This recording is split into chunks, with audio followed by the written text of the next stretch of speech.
checks. Okay. If you guys would like to give it like 5 seconds or so, you can go check and see if it's up. I'm gonna go use the restroom. Cari, you can check your phone for the notification. Okay. Yeah, I need to log into Twitch. Let's have a look.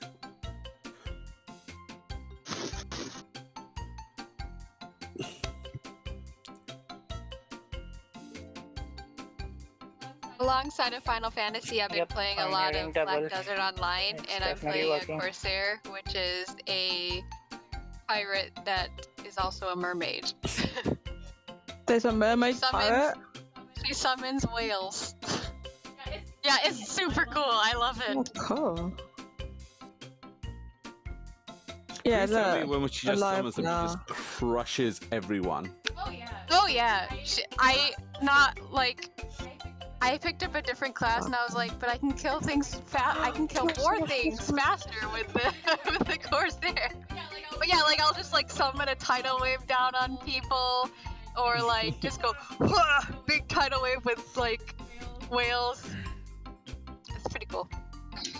I remember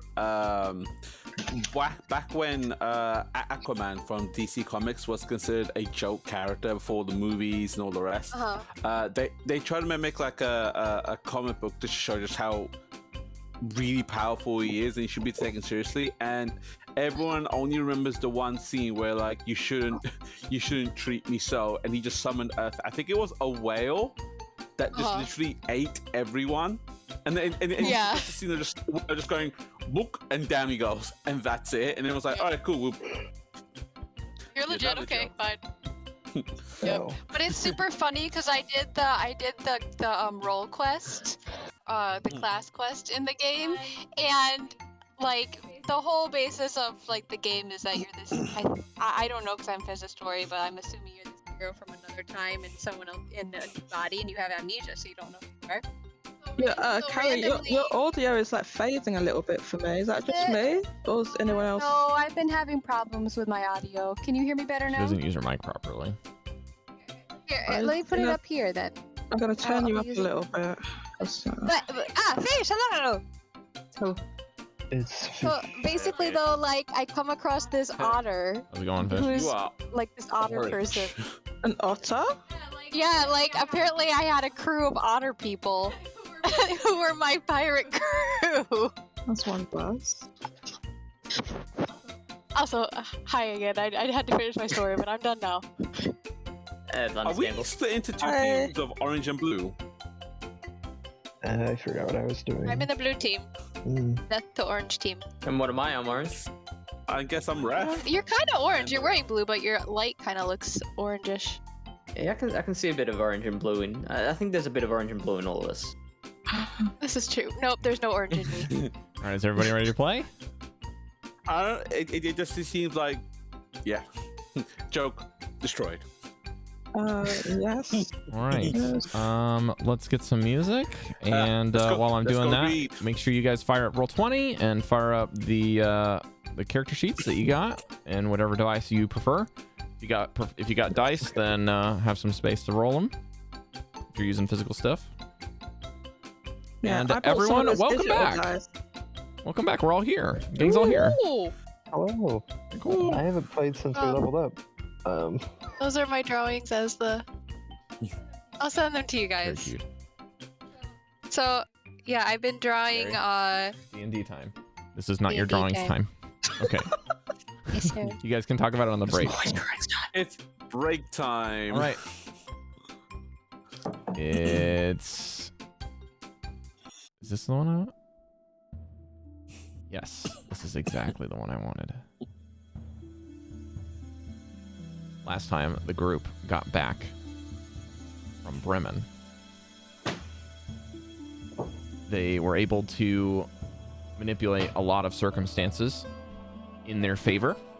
Namely, they were able to bury the lost in Bremen and have an experience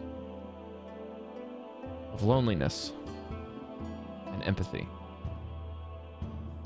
Passing through Targos, touching base with some people, they were able to head over to Bryn Shander for some research, with some interviews and some lengthy study, which for now, I will fast forward by saying it took you the entire day for maybe a day or two to research. Inside of Brinchander, you guys can mark off all of your stages of exhaustion. You can also make sure that you've taken a long rest and reset all of your items accordingly.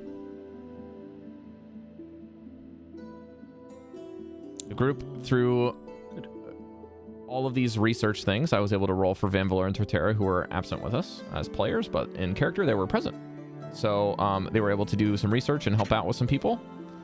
And I will turn it over to the players to inform each other what they were able to uncover. We also have the party here that you can see on Twitch. If you're just tuning in, they are able to communicate with some other people. They have a pair of alive and dead, I guess. I don't remember how many are left. I don't think the kobolds actually really survived the dragon attack, right?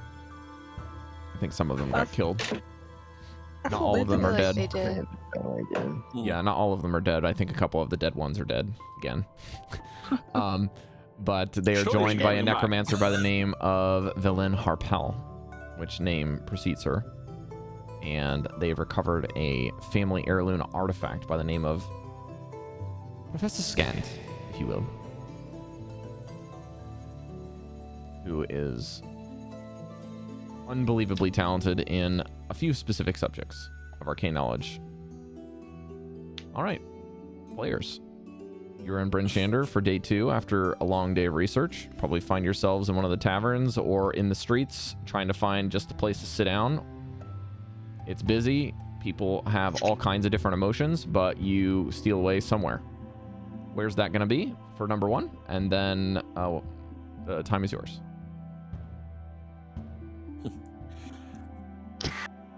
Is there Is this morning or is this still evening of the night This will be late evening, about dinner time. Oh, it's still the evening? Oh. On the second day. So you guys traveled in, you did your stuff, and then you researched for the full day, and then you did a rest, and then... Okay. Yeah. Okay. Right. Alright, I think I wanted to do something. I'm gonna cast Detect Magic in the library.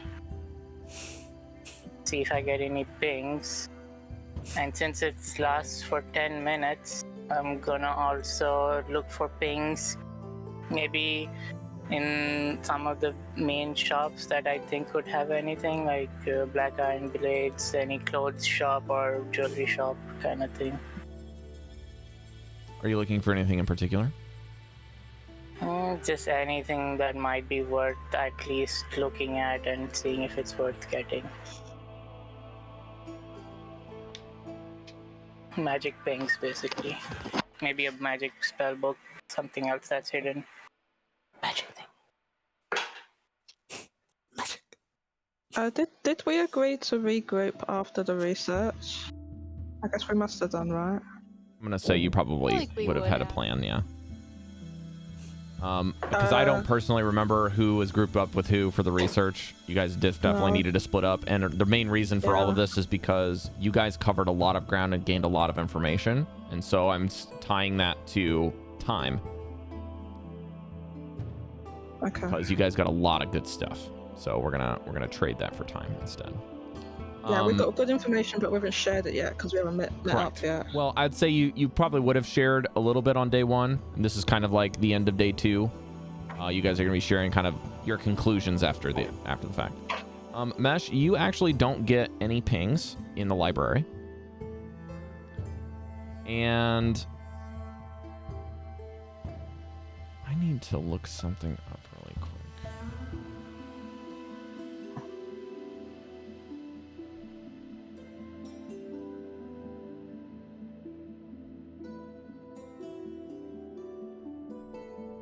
I might have that document.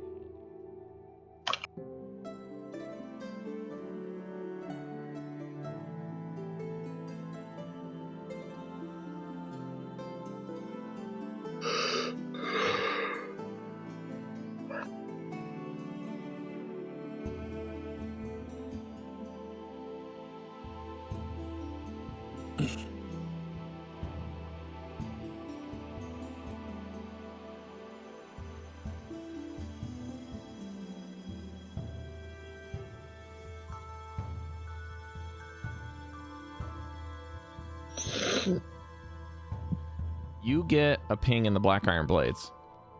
There is something under wraps on the back shelf that looks like a long piece of something, kind of just wrapped up in probably some kind of fur. You kind of get a faint glow from it. Which kind? Which school?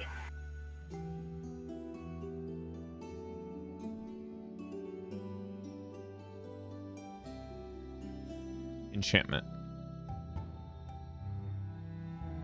Okay. I'll probably go in and inquire about it.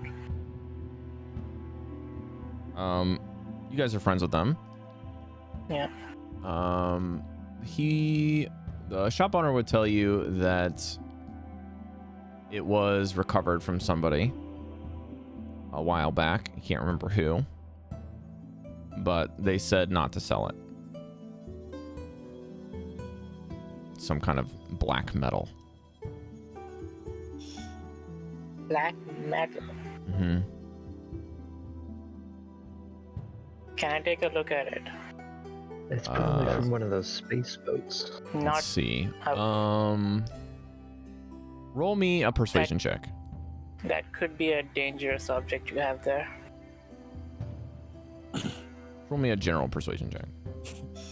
18 plus whatever, 3. Okay. 20. No, that's a 2. 18 plus 2, 20. Okay. He unravels it and says, as he doesn't unravel it, but shopkeep kind of lifts it very gingerly off, and it looks like it's kind of heavy. And then when he sets it down on the counter, it doesn't land with a thud. Like, the shop owner seems to be sweating when he's setting it on the counter. And I'll ask him to step back then, and use mage hand as he sets it down, it. He reaches for something on his belt and holds up a hand and just says, "Wait, just a moment." And he walks to the door and locks the door. We left in a hurry. What you got there, Mesh? Find out. He locked you two inside of the building. I'm gonna go try for the door. Yep, it's locked. Well, if you guys went together, then you're inside. If you didn't go with anyone, Mesh. I probably didn't. I probably didn't. Because this was like a spur of the moment thought I had. Okay, well let's resolve it then. Yeah. Bye.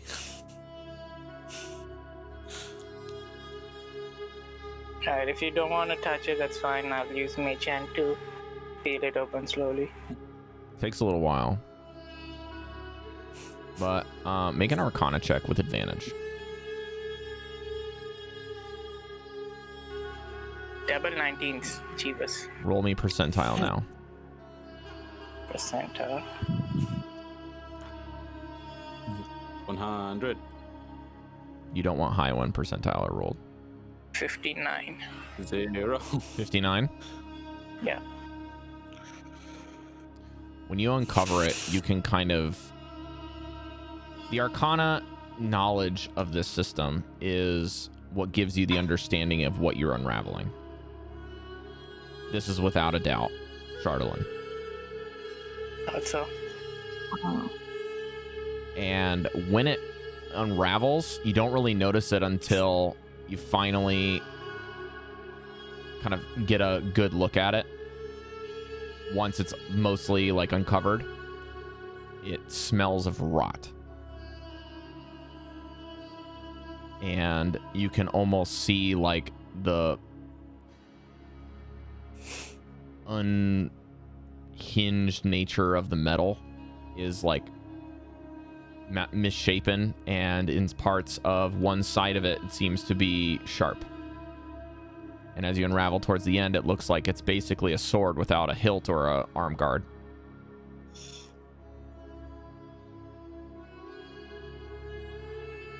And it's almost like you can't see visually anything, but you can hear like something's vibrating on the metal. And it smells.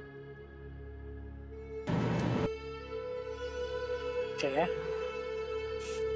You can just kind of observe the guy in the back has put a handkerchief over his mouth, just watching you. Look at Blackie. You might not like this, but I need you to do something. I slowly cast Identify. You have to touch the metal if you want to do that. And have Blackie touch it, because he can do that for me.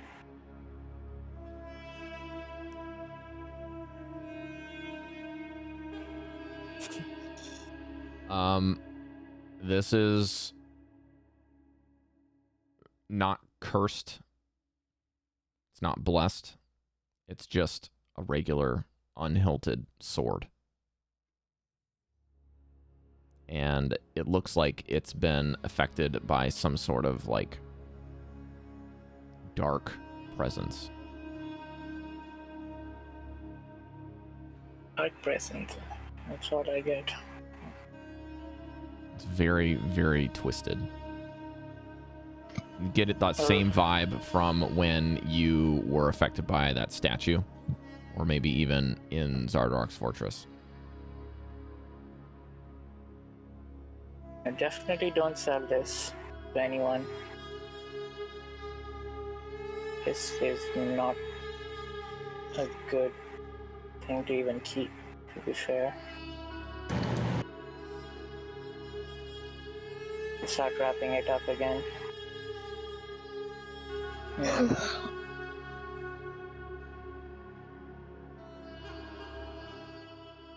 It's not a curse, right? You said.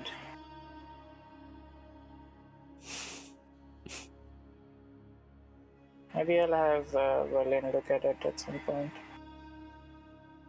Can't let you take that. I'll have her come here, but don't sell it to anyone.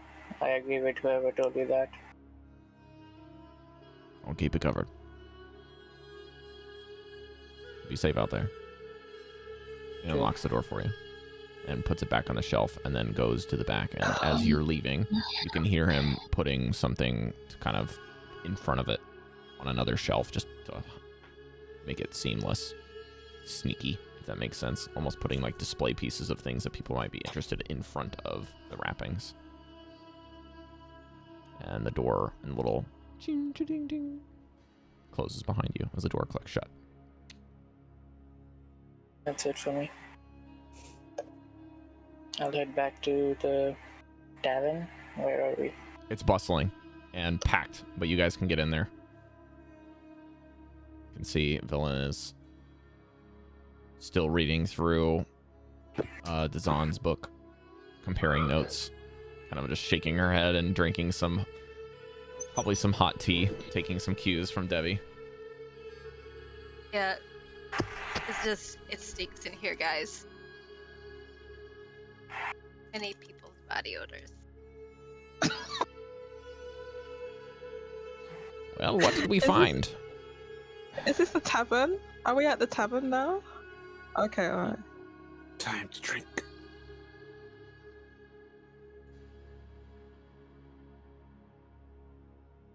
What did we find? Well,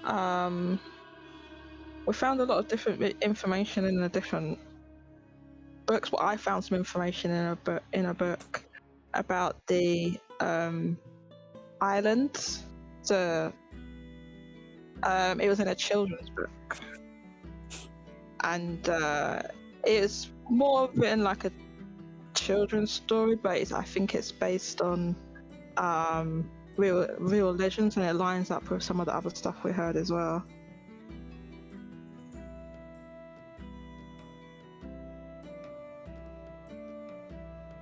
I forgot I drew this last week.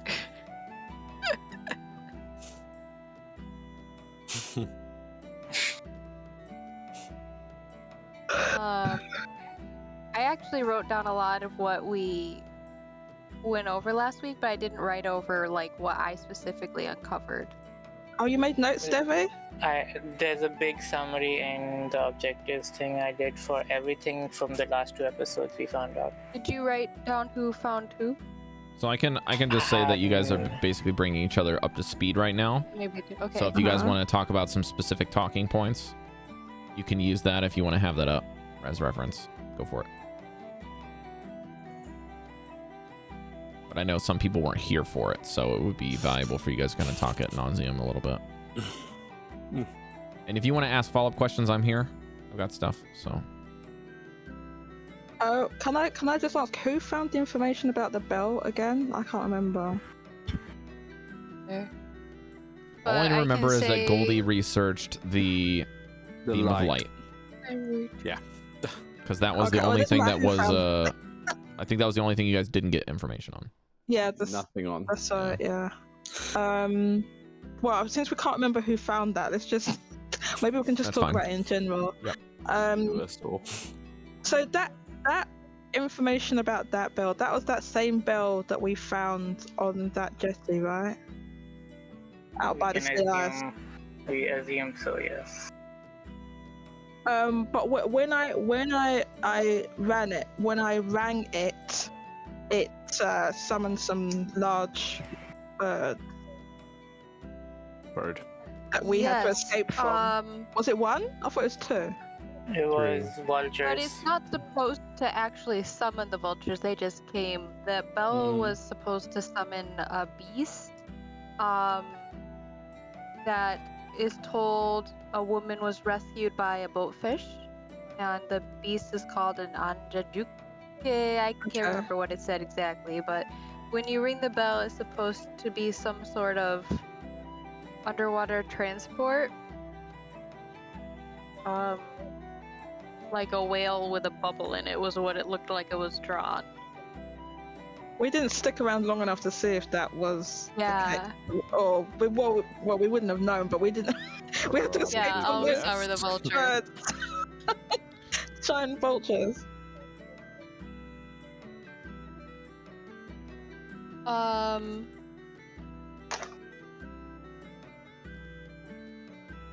So, did anyone else find any information we can use? Oh, it was apparently some sort of druid experiment. As far as information we can use, I think that's big for searching out the Isle. But we can also go talk to the Goliaths, because they may have some info on the past of this area for us. Right. Especially because the place on the Isle is written in the Goliath language. So it would be helpful to talk to them about it. Breker would pull out his research notes and just kind of add in. Well, we also looked at the 2 Goliath tribes down to the south of 10 Towns. One breeds griffins, and the other one fought off a dragon some time ago. Both are a little bit hostile, but they might be able to help us get there. And we believe our Goliath friend is from one of those tribes, so we have an inn as well. The Goliath, he went back to his tribe, right? Yeah, he was from the Wormdoom clan. Yeah, he said thank you and that we were welcome to visit at any time. Awesome.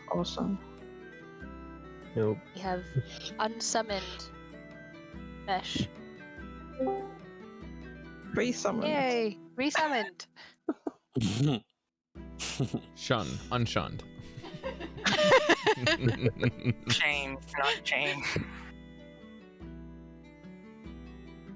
Reshunned.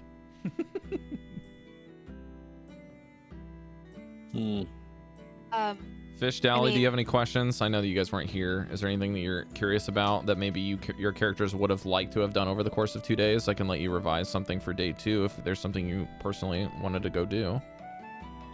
As far as like information gathering is concerned, because they just went to the libraries essentially. Yeah. Library. Yeah. I'll probably think of anything else.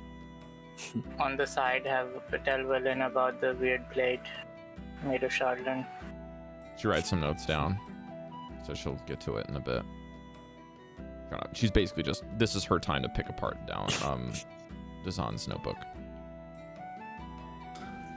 Torterra, in passing, you mentioned that something jogged your memory, and you remember that you were from Dunderhead, or something like that. Yeah, that's right. Did you remember anything else about that, or do you remember what jogged your memory?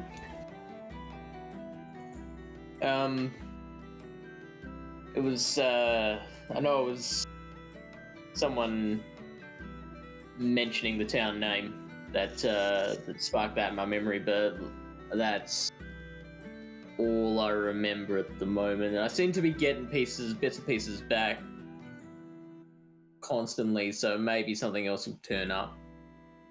But well, we were also that's all I know is the name of the place.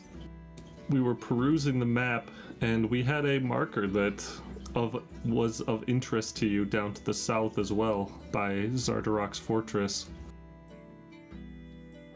That was potentially one of our pit stops along the way here. What was the place? I don't remember. Your ship. I believe you said something crashed there. Yeah, we believe it was your ship. I remember telling you that we should go yeah, his space boat. Space boat! His space boat. Sorry. Space boat. Huh. Well, So- suppose we can go there. You know, if that thing can fly, that could take us over the ice. That's actually Didn't it crash? How does It's it crashed. function, anyways? We can fix a space boat, right? Oh, yeah. What? Hold on. How does it should be able to fly? figure We that know out. what we're talking Or about. travel? Space boat magic. Wait, guys, We'll in game, figure we it out, know what we're guys. talking about. I- To Right, game? what No, a I don't. space boat is.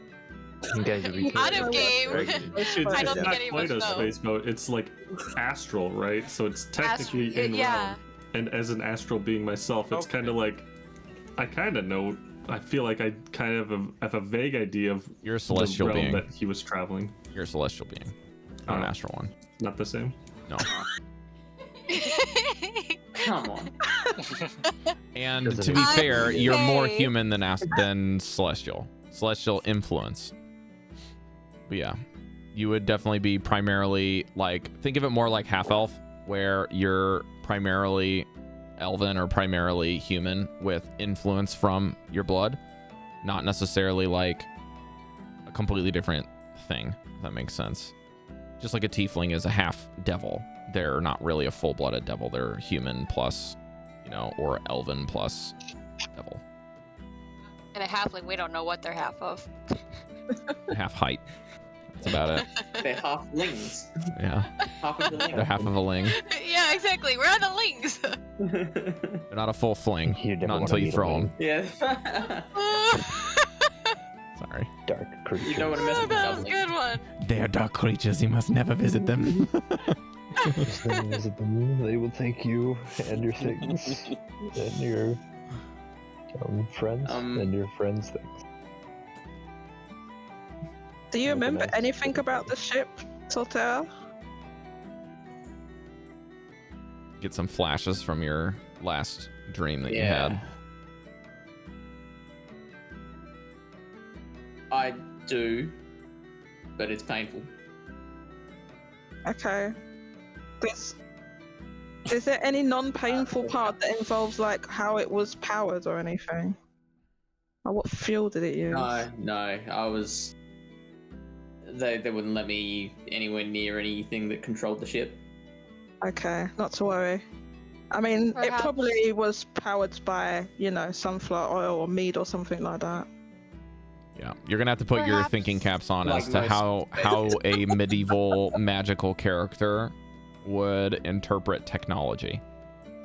That'll be an interesting thing for you to kind of wrap your brain around. And even that would be like we're talking like completely different technology. Like this isn't even foreign to how modern tech is. This is just wild. Because like I told you, like it's not got languages. It's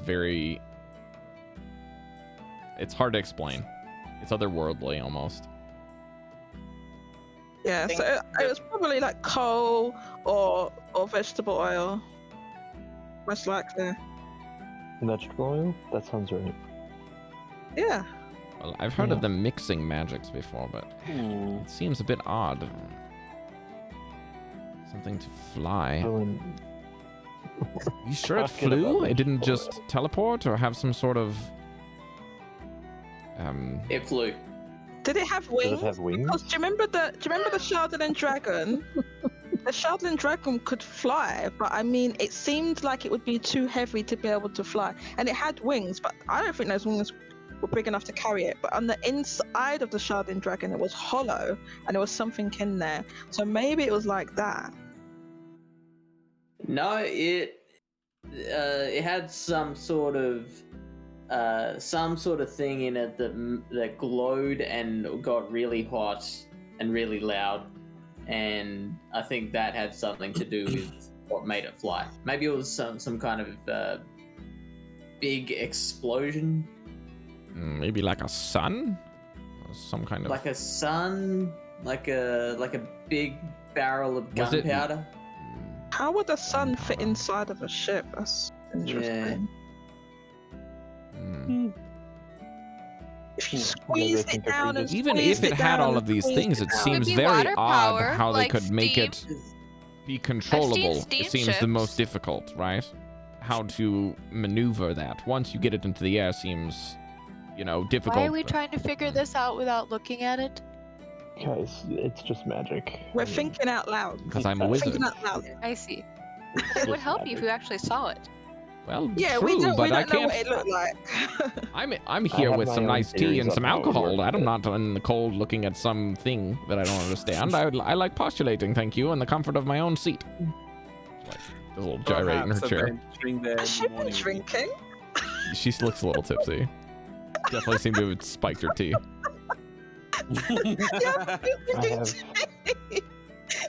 I have some theories on how it would work, but you wouldn't get it. Do they involve chewingers? No. They can involve chewingers. I don't care how powerful a wizard you are, those things are completely uncontrollable. Ridiculous.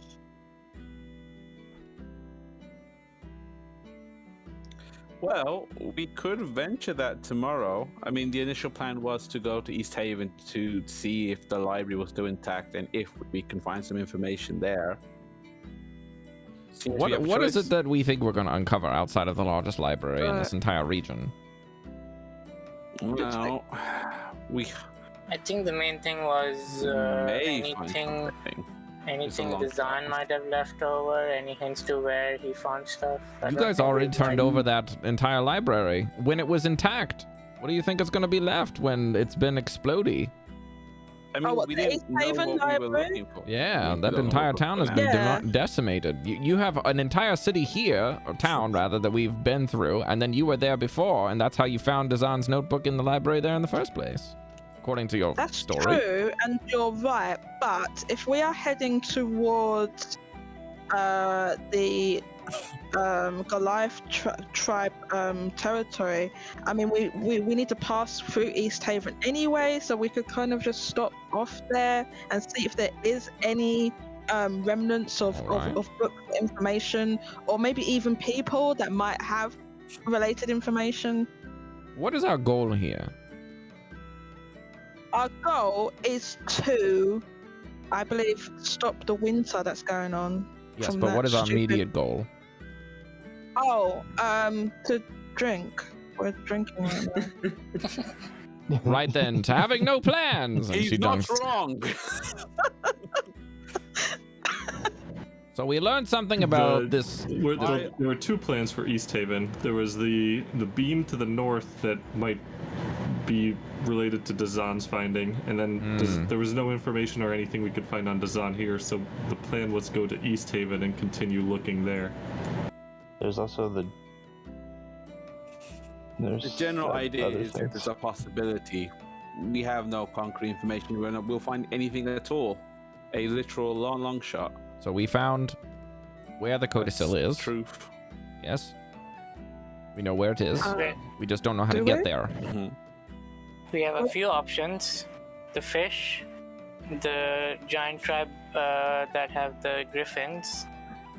I think Vanvalor also said that he wanted to go see. Vanvalor also suggested it might be possible for us to talk to the tribes. The tribes, yes, that's another one. If they had a possible way of crossing the ocean, the Sea of Ice. Sea, but 2 weeks ago. Yeah. So we think it's on the island or something. Vanvalor, do your tribes have like druids who can transform or something? Because the issue with polymorph is it doesn't last too long, so we can't depend on that. Yeah. I think Grub is messaging me. Information for Vanvalor. Hold it while I think. Oh my god, I just realized they have shamans and witch doctors that function as non-shapeshifters. Wow, I'm glad that just popped right in my head. Is he going to type something now, assuming I'm just going to read it out loud without thinking about it? Because he'd be right. He's probably going to say whatever he wants right now. I want to do that. They don't have a lot of magic users in the tribe. They're iffy about it. It's just the rangers and stuff that need it to survive. If they don't use magic, are they generally observant about like their environment and the skies and things like that? Because I mean, they could have seen that beam from where they are. Oh, for sure. I mean, you have to navigate with the stars. And with yeah, that's a good point.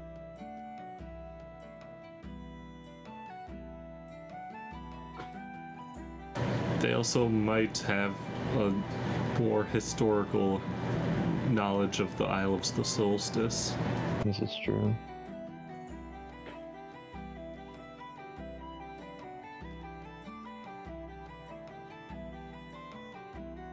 Sounds like we have a pathing to go to.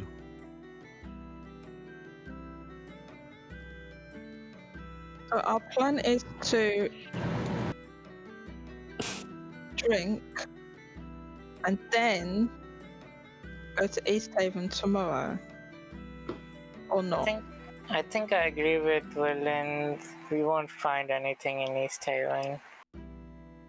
If you're going southeast-ish for the tribes, we can either go through East Haven or we can either go through and like dip down a bit and hit the spot for Torterra's thing. Two birds, one stone kind of situation. welcome back to the sandbox, ladies and gentlemen, where you have to make a choice. A lot of options. But we have all of our old objectives from before as well. Yeah, like, now that the dragon's gone, you guys don't have urgency right now, so you guys can do whatever. Like, Here's who something knows what I was from talking things about. in the past. I'll let Devii go first. Go ahead, Devii. I'm personally interested in two things. I think it would be really beneficial to talk to the Goliaths to get some info on the Isle. But I also think it might be interesting to go to that ship of Torterra and see if there's any way we could figure out how to use it for transportation. I don't know. That's kind of what I'm thinking right now. My question was, Devii, is like, do we know where that ship is, and if it's like still in that location? Like, if we went, because we just know it's out on the tundra somewhere, right? But I mean, we know pretty close map to where it is. Yeah, we could have gone there previously, and since it's wrecked, I'm sure it's still there. Whatever. Do we have? And we got this dude who can have a honing beacon with that stone thing of his. Yeah, that's true. I think you've been having like brain things. Are we just imagining that we're looking at a map right now? I'll say yeah. We're looking at a map or something. Sure. We can have a map. We have our map. We have a probably small at like, map a table and with a a big map. and a big one from the ship as well. Right. So can we all, if we look at the digital map, the digital map, what if we went from Bryn Shander to East Haven to where we think that beam thing was? I'm not so interested. I guess.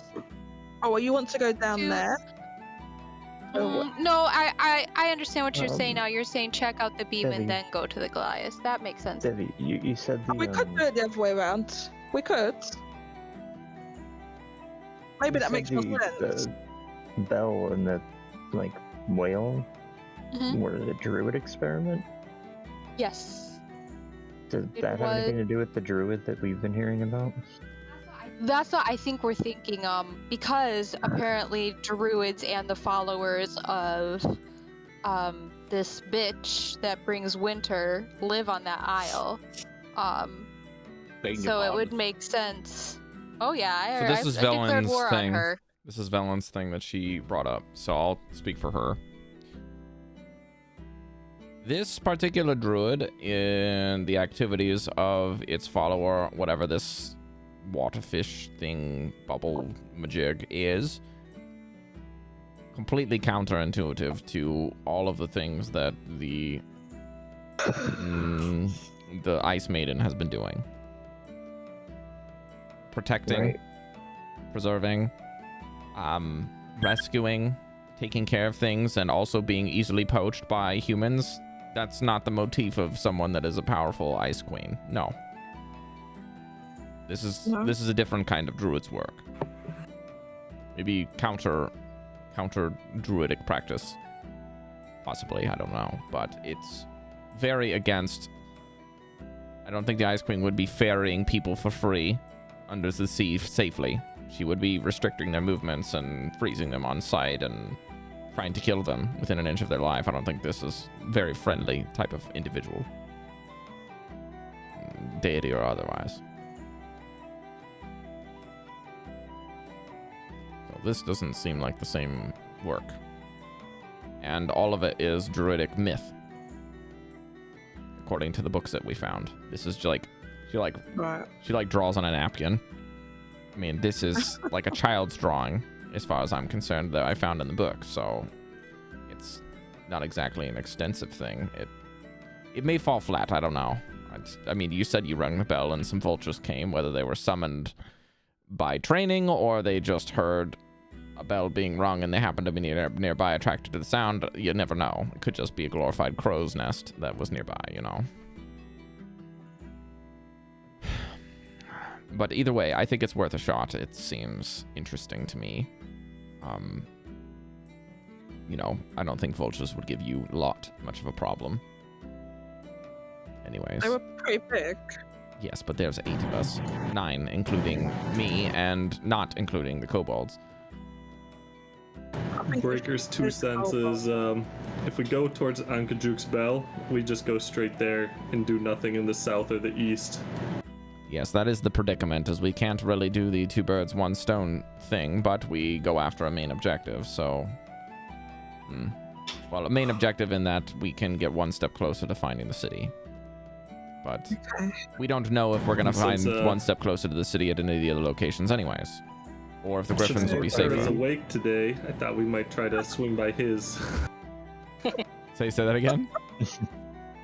Since Torterra is awake today, I thought we might try to swing by his point of interest. I actually am curious to know. I feel like we kind of owe it to him since we've been to my ship already. Let's take a look on the map and let's plot a trip, just in theory. How would we get there? Well, we could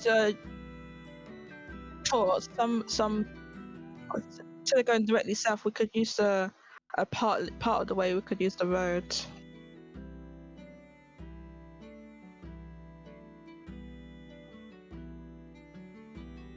If I remember correctly, I don't think the dogs would go up into the mountains very far. We'd have to go on foot with them. Yeah.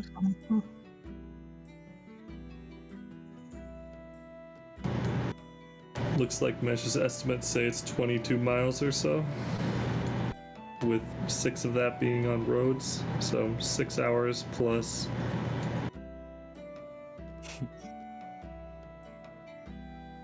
10. About a day to get there.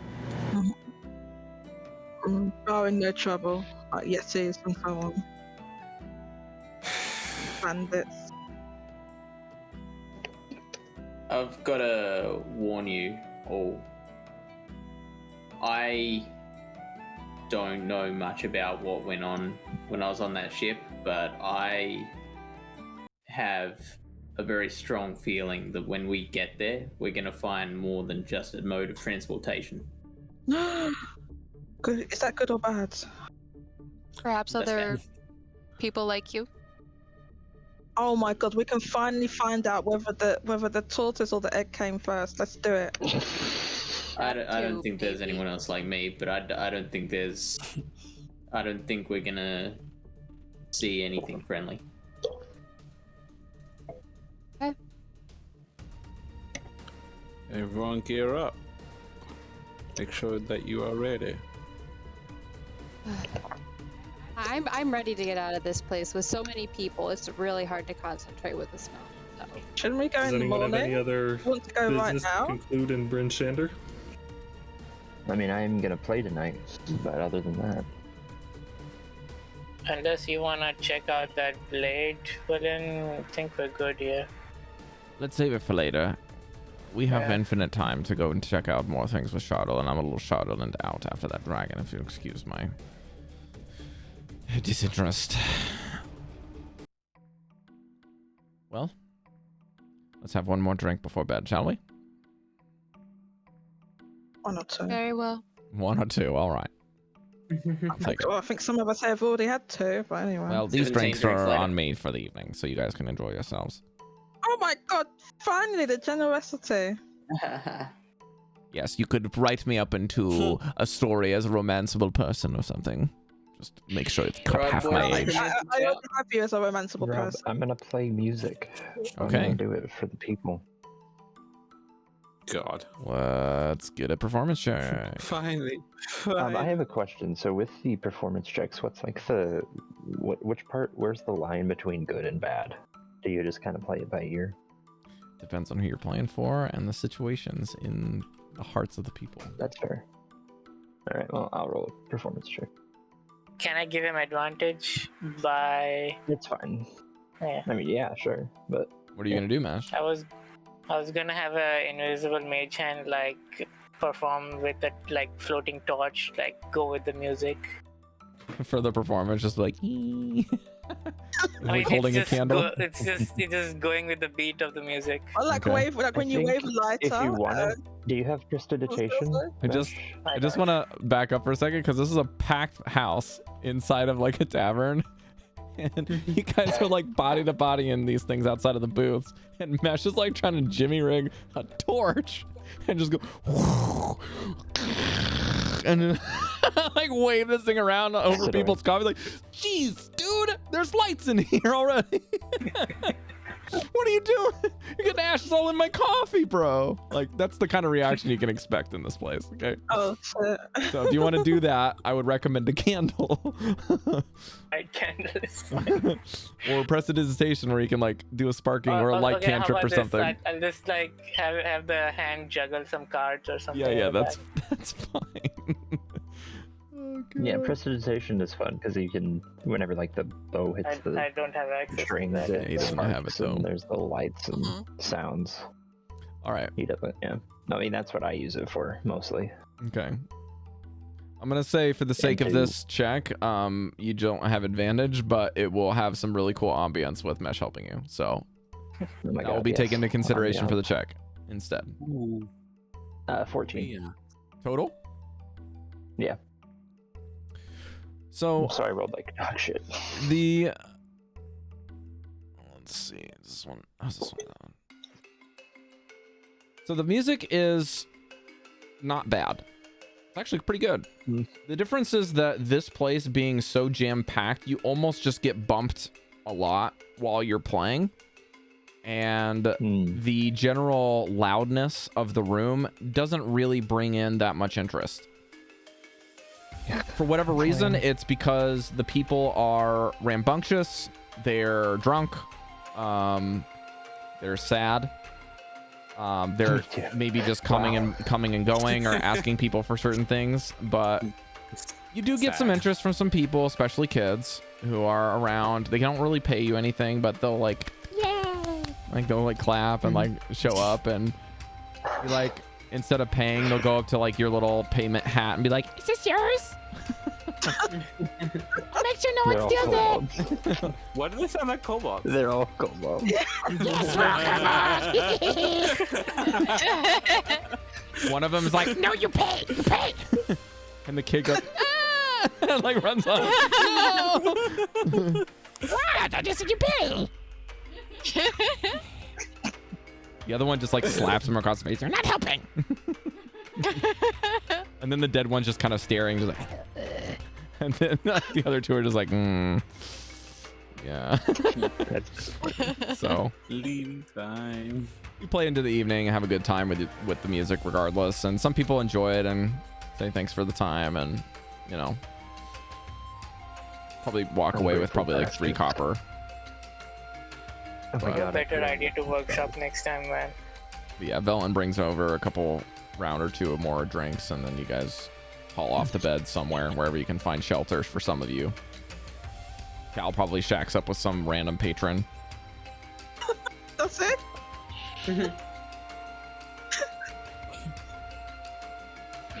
Probably ends up getting into the room and gets all ready, and then they're just like already passed out. You're like, great. Lightweight. Wonderful. End up just crashing in the same room. You're like, well, it's a free room. We get free room because of me anyway, and I play music. So. Oh yeah. Oh yeah, we did get free room. I'm gonna stay up, like, doing some, not research, but brainstorming on tattoos with the magic items, and like looking at the magic vials and different things in my tattoo. Devii, give me a tattoo check. Yeah, you do that.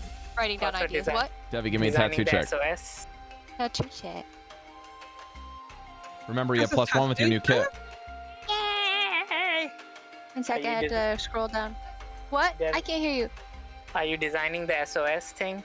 I forgot about that. No, I'm not doing that right now. But Okay. I need to do like a team. Vanvalor's hanging out because he likes magic and thinks it's cool and wants to help her, even though he's useless. Well, I rolled an 11, so 22.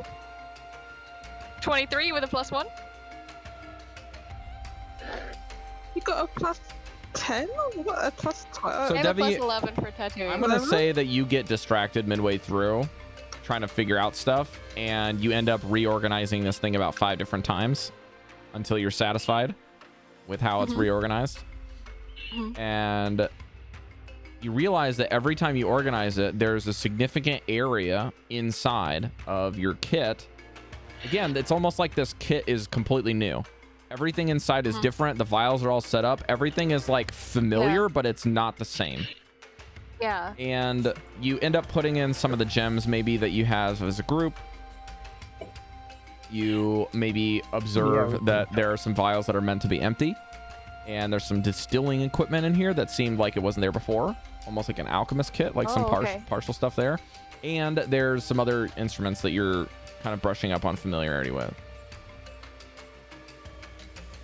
But the thing that eludes you is there's almost always, either magically or somehow after you planned, that there's an area that's always empty inside of the kit.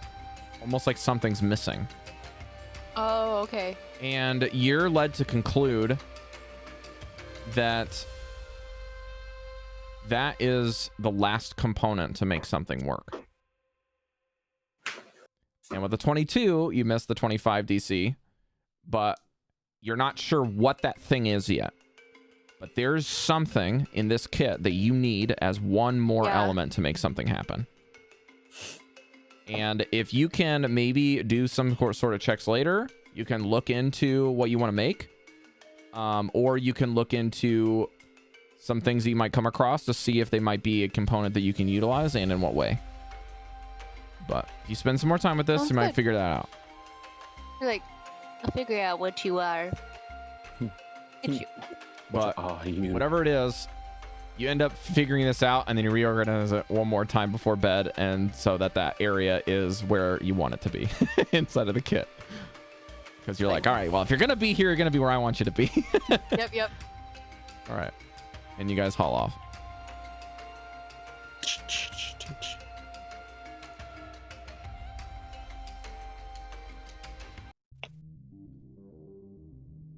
Vanvalor. Yeah. Rest doesn't come easy tonight. Oh god, it's all this energy drink. Oh god.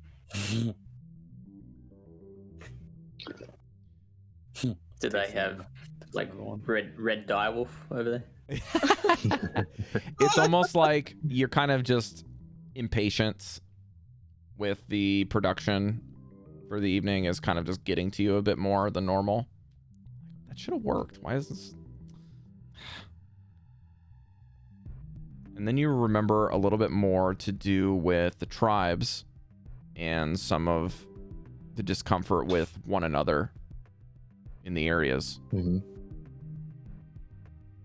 You wonder and postulate about the last time you talked with a tribe member in town that was not yours, and the troubles that you came across when you were getting some rumors about the other tribes. And you start putting some things together that maybe something with Zardarok. Was Zardarok involved with the divisions originally? Was his clan's madness something that maybe is affecting them? What about this dragon? How did the tribes even know about this dragon's existence? Hard to say. You left when you were very young. I mean, you were left for dead. Yeah. And then you remember the stories of this polar bear rescuer, like a anthropomorphic figure in children's stories, that if you ever get left in the cold, if you pray to the Ice Maiden, he or she might show up. This polar bear comes walking on 2 feet. Just some odd stuff. It's just like a bunch of different memories kind of hitting you at once, and then just kind of thinking about, I don't think that they could ever help us get across the frozen ice. That's way out of their territory. But if you guys are looking for a clear path all the way over to the glacier, maybe they can help you out, or maybe they'd hinder you, and it'd be bad news to find them. You're not sure. Might just depend on who you find, or who you're looking for. But everything seems up to chance if you head out that way. Yeah. And you might even come across them if you go to the Goliaths. It's also in the back of your mind. But it takes a while for you to get some rest, needless to say. The rest of you are kind of still mulling over a lot of the information overload from the day, whether you have some sort of steam coming out of your ears and just kind of like brain melting moments, or frustrations that you didn't find everything that you're looking for. Even when you got a lot of information, you could be frustrated that you're not finding the exact things that you're looking for. You know, just getting more questions than answers type of a day. And I think for Torterra, it's like you're getting ready to hop on a flight the next day. You're like, this is really happening, isn't it? This is a thing. Like, it's nerve-wracking, but, or maybe like It's probably closer to like hopping on your first plane or taking your first job interview. It's like really nerve-wracking. But you think that it might be the right time? You might find something that's useful to you or useful to somebody else, but yeah, it's like it's less fear and more like unease and maybe a bit of excitement mixed in. You can sense your energy. Yeah, you can sense that Turtwig is definitely kind of same ballpark. Kind of a little restless and not really sleeping well. Kind of gets up and paces a little bit before, you know, doing the dog 10,000 spins before they lay down. Yeah. And you guys find rest. Yay. Mesh drank a lot. He's proper sleeping tonight. Proper sleeping tonight, not doing the thing.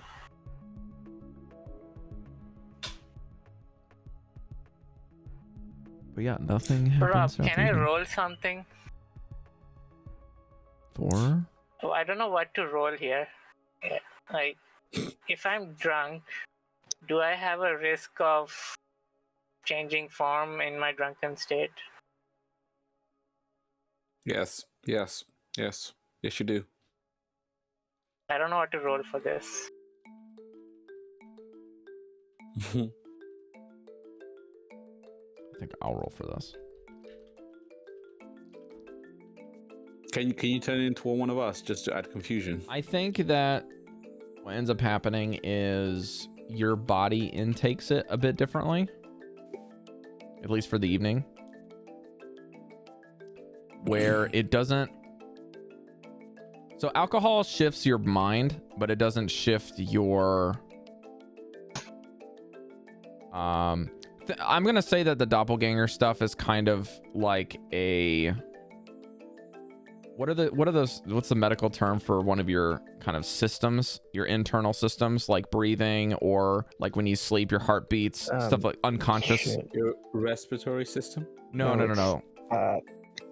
It's kind of like your unconscious systems in your body that will go without you thinking. Subconscious. I can't remember the term, but it basically is whatever is your brain. You, as a person, you tell your body to do things. Like your brain is communicating to use your hands or to use your legs or to speak or look or use your senses. It's a non-sensory thing. It's something that your brain doesn't need to be told what to do, but can be.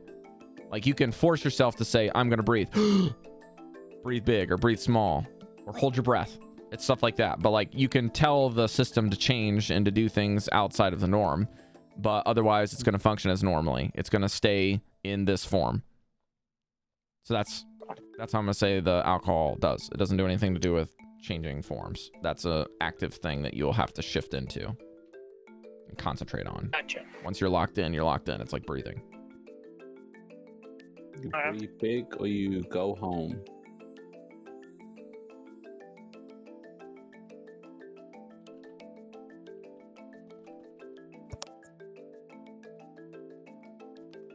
It has a name. What is it? Yeah, my brain is racking that as well.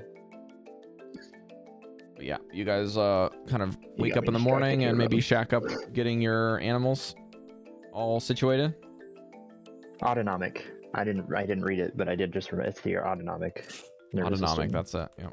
Yeah. Thank you, brain. You're welcome. I think the word I was looking for was autonomous or something like that. Yeah.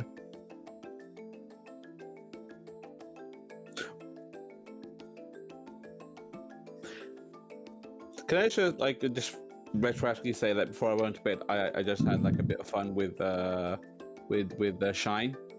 I was just playing with Shine because I just realized that this is the first time we've slept in a bed. I think a proper bed since the dragon attack.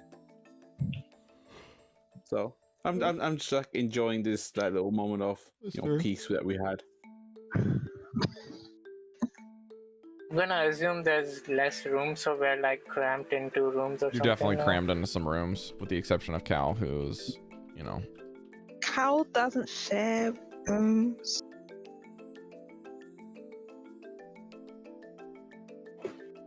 assume Cal would share his room with a lot of people. Not when he's sleeping. Oh, okay. Take your shoes outside. Wait. The implication that you do the deed and you tell everyone to get the hell out is horrible. Yeah. Cal doesn't like sharing his bed. I got mine. Get out. Anyway. You finish the job and then you just look at them expectantly. You got hands. You're still here. Or Cal lives, either way. Yeah. I got hoofs like a horse and I know how to use them. Actually, horses. Never mind. I know it's cloven hooves. Okay. I didn't do it. Jeez. I didn't do it, Rob. Don't. Start rolling some psychic damage. You know, leave this fucking town.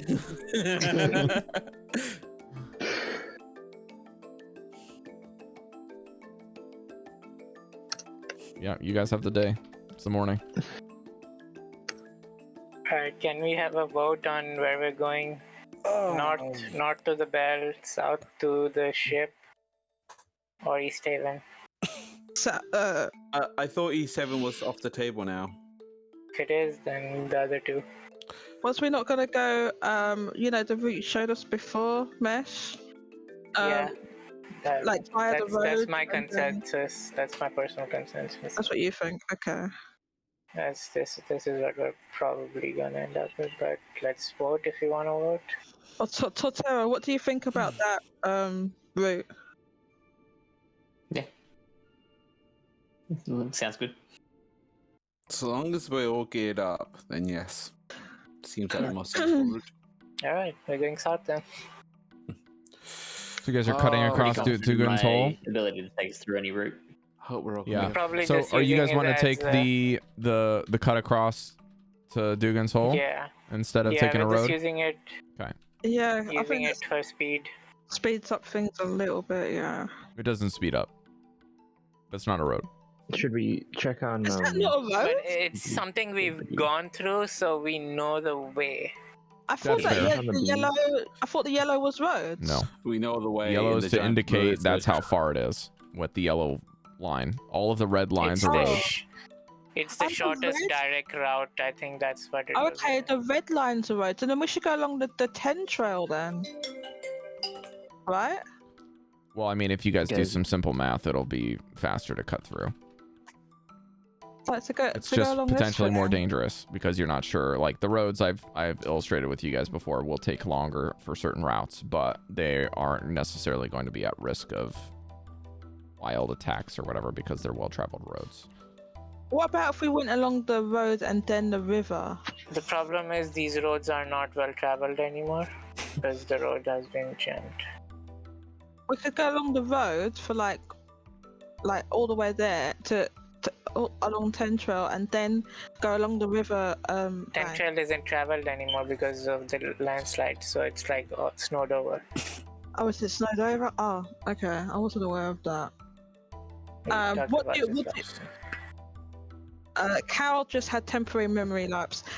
Which do you think is the fastest route then, Mesh? Same, just cut through to Dugan's Hole, I think.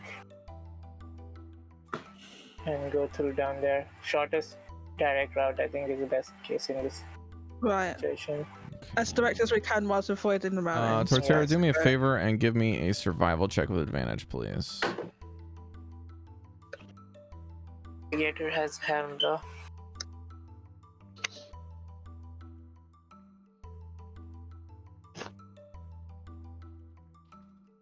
Well, +9 on survival. 18. that was with my +9. Nice. on Okay, so advantage. what you'll end up finding is that there's a couple times where taking a longer route seems to be best because what ends up happening is you're going to be downwind from certain animals that might be able to pursue you. So if you follow the wind, you'll be ahead of the trail, and you can use the wind to the dog's advantage to help them from getting tired earlier. So during the day's travel, Yeah. you guys can go. Man, I can't remember the limit of how many miles or how many hours you can travel per day. Isn't there a key here? No, this is how many miles you can travel per hour, depending on certain things. But there's a limit on how much you can travel per day. Oh. Been using that. I've changed the rules from the thing because normally the routes for dogs and stuff is every hour you have to rest the dogs for an hour. So it takes a long time to get from place. Yeah, it's kind of bullshit. Do you remember that? It's a bullshit rule because I looked up actual dog sleds and like there's people that do the Yukon Trail like race where they like travel for hours and hours and hours and hours and hours. Yeah. But they don't spend long after a certain amount of time to restring up the dogs and rotate them. So that's what I've been saying is like you guys will probably have to stop for about 5 minutes every once in a while to kind of restring the dogs and reorder them for the leads, sure. but you could do it.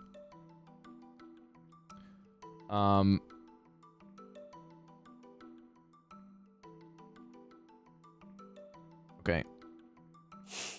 Well, what I'll say is you end up kind of taking a route that looks a little bit like this. And then the wind kind of shifts once you get around these little areas and you end up getting to about here where you can find an encampment after about 15 miles. You find a kind of an area in this area that's like relatively safe nearby.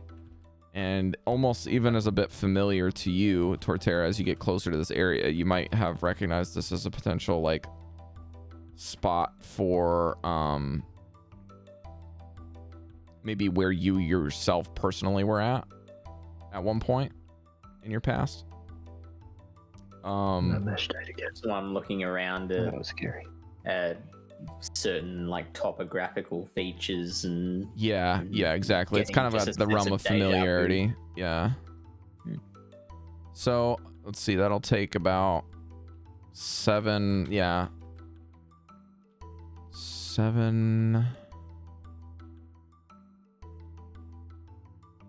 hours to get about probably about 7 hours to get there.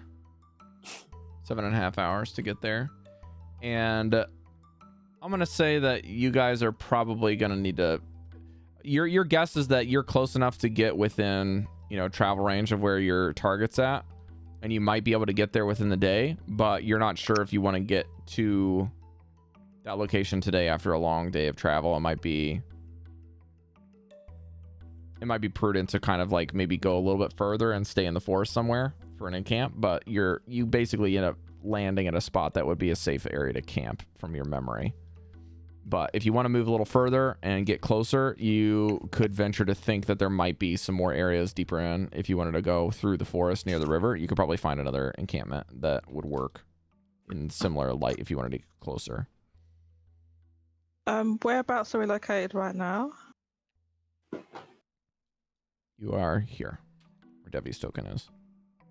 Oh yeah, I think that's not too bad because we're right basically next to the forest, right? And since we're over here, we should be able to just visit what's her shit in the fortress. Yeah, you're basically looking at once you get about to this region here, it's gonna start getting more mountainous. You're gonna have to start going up. But you're kind of at like almost a base point. If you want to keep going up, there's probably some clearings somewhere around this area. But Torterra doesn't really know until you get there. You have to make another survival check to find a place to camp out. But I mean, if you're wanting to go direct, it's probably like another 6 miles. So that would be, if this was direct and not vertical, it would be 2 miles an hour. But this is going to be 1 mile an hour from now on. So it'll take you another.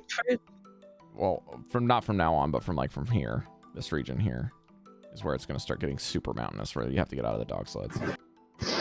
Well, it might be a good idea to rest where we are if like the next section is going to be uphill. Cari, can you reset your camera, please? Oh, I just because I got kicked out. Sorry. Hi again. Hello.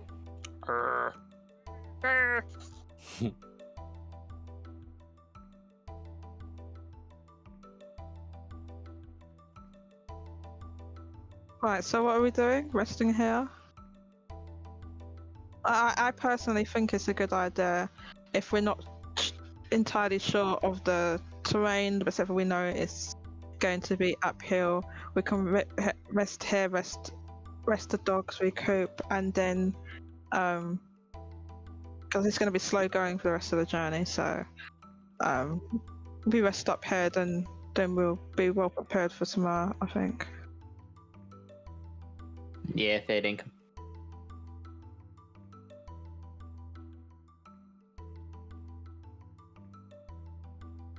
Okay, so you guys are gonna rest And I just here. don't wait for anyone else. I just make a bed for myself.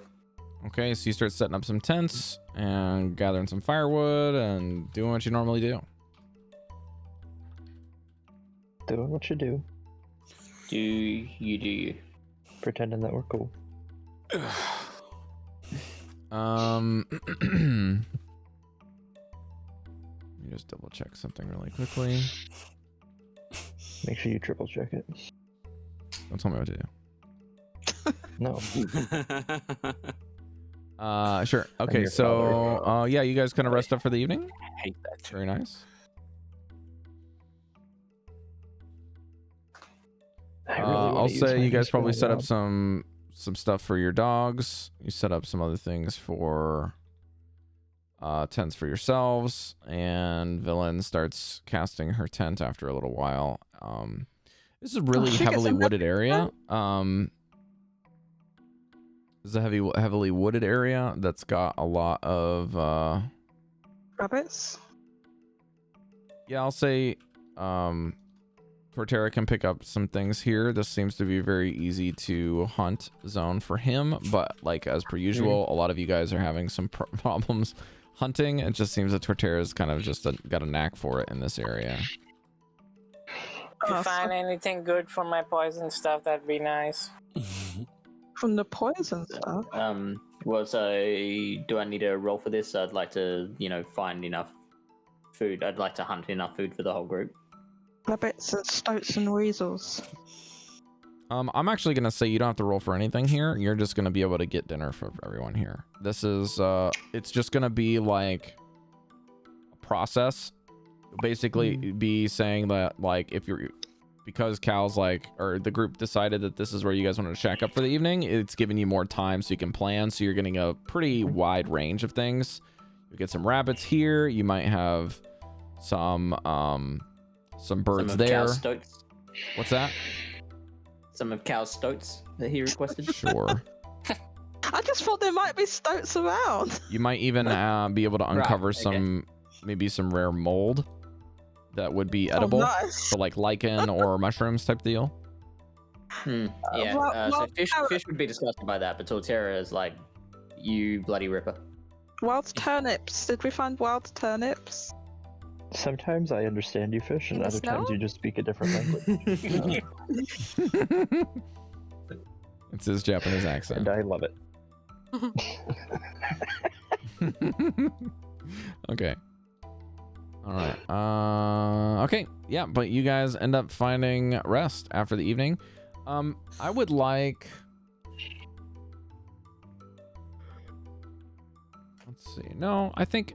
Yeah, I mean, I think all you guys just would want to keep in mind is that this area is very heavily wooded and is kind of irregular because you're getting close to the mountains. Some of the areas have like these weird, like sheer, quote unquote, cliff faces, but they're like only jutting out of the ground like a little while, maybe like 10 feet. And then it's just like another mesa almost thing. So it's kind of like this very weird, irregular land that you guys were able to kind of go through. And the benefit of this is not only because it's wooded, but because these weird irregularities give getting close to the mountain is... Torterra's survival skills has found a place that where the wind would essentially be able to kind of go over, and the wind from the mountains normally blows down, but the wind is going a different direction, so you guys are pretty sheltered from the wind here, which is nice. Cool. We won't get cold.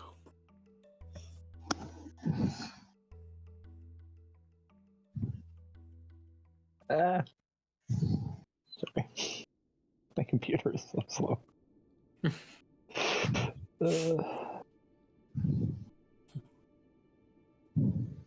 And And you guys end up getting close to the evening after eating. And it's already time for bed. Before I feel that. we go to bed, because I have a new spell, but Vanvalor figures the spells out through the music, so I need to test it. Alrighty. So I will ask Valen to watch over my shoulder as I test it. Is it? Because, I don't want the first time I use it to be in a thing. So I'm just going to cast, Gravity Sinkhole on, a little pile of rubble and see what happens. Is it how far away is this? I'm concerned. Away from the camp. What happens? Do it. It kind of just, picks it all up and slams it into a point, up above it and, crushes it into dust and makes it sad. And it's really Excellent cool description. for Vanvalor, because he figured it out all by himself. Amazing. Thank you. I tried really hard. I worked hard on it. Yeah, the vibrations of the strings almost make an invisible mirage wave in the area as it kind of just reverberates, and then as the gravity kind of makes this waving path towards something, it's almost like it's visual. And then as soon as you can see the waves kind of get to the area, it's almost like a string that's been taut just and then as soon as the string gets taut, it's just like the rest of the area just goes. You're better at it than I am at explaining what it does. All good. Oh yeah, I was gonna grab this. Okay. And Dallan just goes, magnificent music. Oh, what did you do to our firewood? Well, it's kindling now. Oh no. Scared.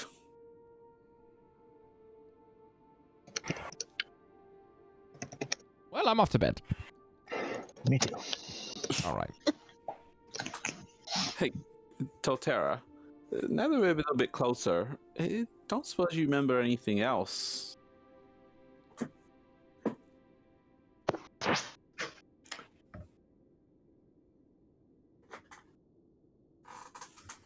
Usually when things come back to me, it's after a long sleep. These things tend to come back to me in dreams. So you're telling me is just shut the hell up and go to bed? That's exactly what I'm saying. Got it. See you in the morning. That's what I've been saying this whole time. We like it raw. Cat. Hello. Cat, do you want to spar for a while before we go to bed? Hell yeah. What sort of sparring we doing? It's just you try and hit me. Okay, so are we using real weapons or are we using Go for it. fisticuffs? Just no killing blows. Just yeah. No. Okay, so all right then. So Cal takes a stance with one arm forward and one leg forward and one back, ready like this, and then I'm holding my dodge action. And then we'll swing like that with his what do you call it? Dominant hand.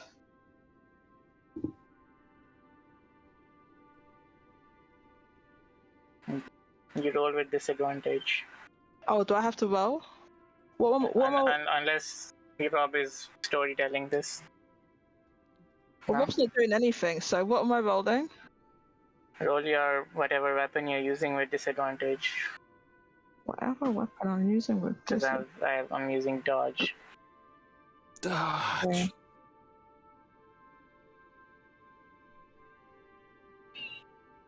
Disadvantage. Hang on, what does that mean then? I did it.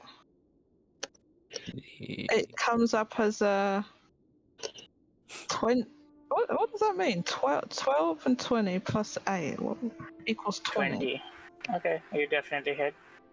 Roll your damage. Damage. 3. No, it's 8 because it'd be like a plus whatever. Okay, 8 damage. Right, but I'm How are you not dying? really hitting you. She's pulling her punch. Cal's Cal's pulling punches. Yeah.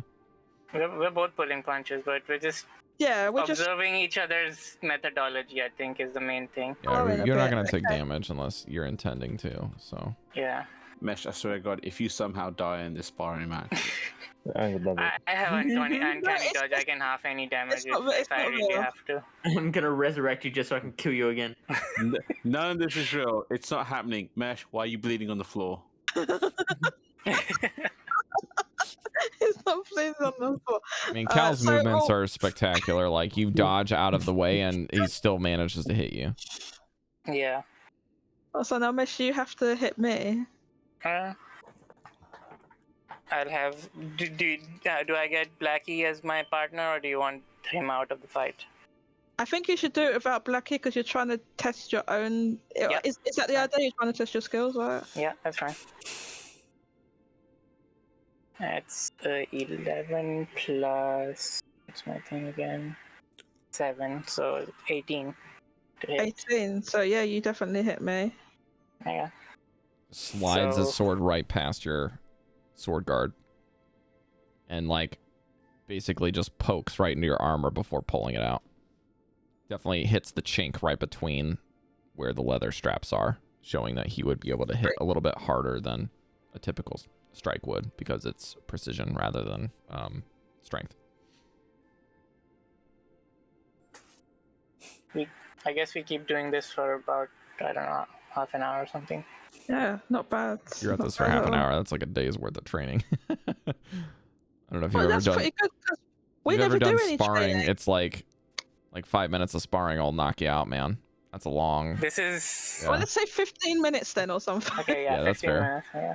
15 minutes sparring. This is. As the sun's going down. Well, I guess it's like combat's like a minute, like for context. This would be prelude for my next level up. Oh. So, wink, wink. Okay. He's looking for different ways of attacking. Yep. Pretty good skills. Pretty good skills, Mesh. Not bad, not bad. I think Goldy might be just like munching on some of the leftovers. Just kind of like propping your chin up and like watching from afar. Look at these idiots! Fools! And then while you guys are sparring, you Goldy, hear this imagine just like you say that and we're like over someplace arm wrestling. yeah. And then right in the middle of one of the things where someone strikes, everyone hears Vanvalor just go like all of the firewood just explodes and Torterra rolls over. And all the birds fly away. It's so loud. So the only sensible one in the group are what the ladies just watching all the guys just literally just. Devii. Dallan's yelling at the kobolds that are like stirring the fire. It's like, stop, you pyrotechnics! Stop that! I don't think felons. Blackie steals some of Goldie's food. Does Blackie eat? Wait, what? No, he doesn't. Shine eats and has to, but Blackie does not. So Blackie's just taking food because he's Blackie being can, mean. but he doesn't like to. All right. You guys will end up winding down at some point, and it's time for a rest. Are you guys all taking a rest at the same time? I'll take first watch. I'll take first watch. I'll take that watch with you too because I can work on the concepts with you that you like. Okay, yeah. Shine's really excited by the other events of this evening, so she will probably join you. Okay.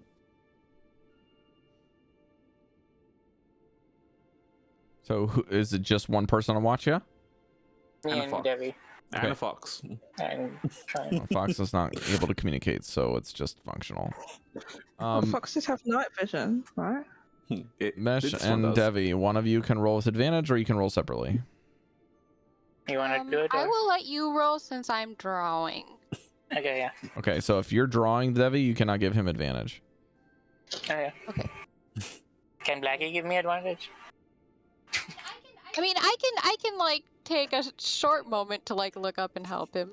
Mesh, if you So open if you're this keeping door, watch, I you're will keeping ask watch. If about you're drawing, shine. you're drawing. You can't do both. Okay. Okay. Single or Drawing. I won't flat help. roll or Just a flat roll. advantage? Flat roll. Bardic inspiration. Great. 15 plus Plus a D8. No, I'm sorry. I'm a D6 now. D6. You got smile. 18. What? This is perception? Or investigation? Perception, right? Perception. Yeah. Investigation. So that's a 21. I'm not sure if this is like an odd thing to you or if this is kind of normal. But you've noticed that like some of the snow in the area seems to be drifting pretty heavily with the wind coming down from the mountain and collecting in a couple different areas. Doesn't seem too out of the norm, but it's kind of peculiar. It's almost like it's less of you noticing something with your perception and more like kind of a, why is this sticking out in my head? This is normal. But you kind of brush past it and you're like, nothing's happening out here. It's quiet. We killed a bunch of animals, so it should be quieter. And you pretty much mostly just hear Goldy snoring. I do not snore. But I'm also asleep, so what the hell do I know? Yeah. That's not. But yeah, I don't think that you guys really see much. You can just hear the light scratching on the paper that Devi's doing. And the sleeping companions that you have in the varying tents and or in dog sounds of them slumbering and nipping at each other in their sleeps. But yeah, the watch kind of goes relatively uneventful. Of course, you probably get up and walk around and investigate to go see, but just snow. Snow intrudes.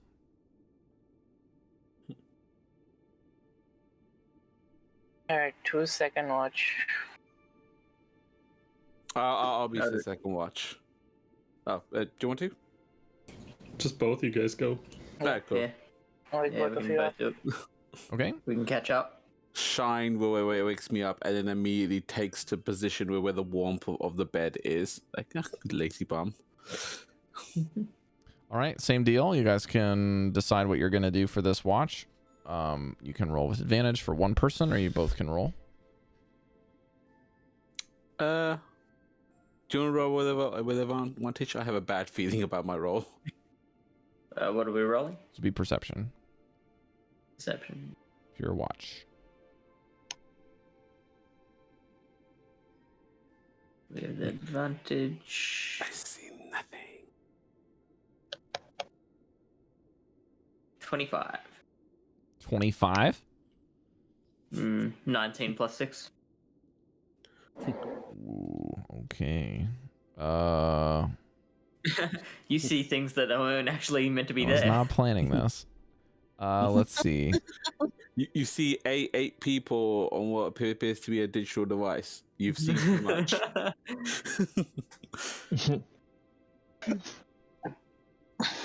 So, I think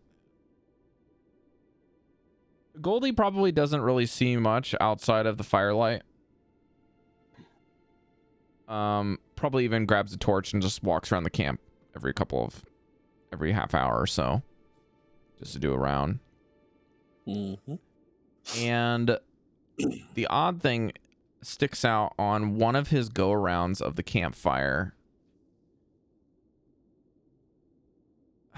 It's hard to place, but Mesh told you about something that gave him a bad feeling with the kind of general area's wind almost picking up, and it felt like, you know, some piles of snow were just kind of collecting in different areas.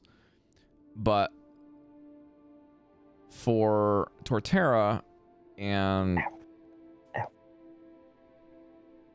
Goldy, you guys actually start seeing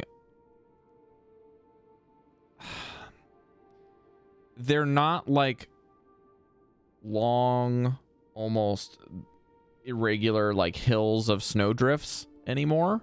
It's almost like over the course of time, almost every pass that Goldy has done, the piles have either flattened or some areas are like taller and more, for lack of a better phrase, like small mountain shaped, like near about 3 different trees. And they're a little ways off from your campsite. I'd say you can probably pick out maybe one about 20 feet away from your campsite, 20, 30 feet away. But that's the closest one. Then the others are kind of a ways off, but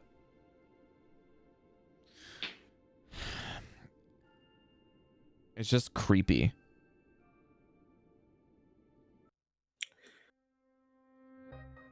Hey, lad. Cool. You noticing anything a bit weird going on here? Something about those mounds. Hmm. Should we go check it out? Let's take our weapons. Bloody right. So we drive over. I take my longsword and start poking at one of the mounds. I'm gonna wake up Shine and tell her, you see anything pop out, you immediately will wake the others. I just put it around my neck. Okay, I just want to point out that you can't see without a light. Oh, we still got the torches, don't we? Yeah, so you're going to have to take a torch and have a hand on it. Just FYI. So if you're using a two-handed weapon, you got to figure out something for that. So. Oh, absolutely. It's just on my back. I just assumed that like we put it down. Okay. Got it. And the longsword's a two-handed weapon, isn't it? I believe longsword is versatile, so you can use one or two. Okay. Yeah. But cool. if you use a one-handed, it's or two-handed, it's a strength-based weapon rather than a dexterity-based one. Yeah, sure. Okay. So I'm holding a torch in the other hand, so I've got to go one-handed. I think that we've also worked out something for you guys that if you wanted to, you could jimmy rig it to like a backpack temporarily, or you could like if you ever get into a threat, you can like stick it in the snow maybe for a while. But yeah, it's hard to say. But yeah, you guys go over to one of the mounds. I would like Fish to roll me a d6. I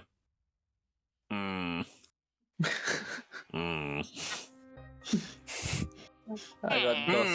Is that good or bad? You got 2? Sorry. Yeah. I am a villager right now. You just stick your sword into it?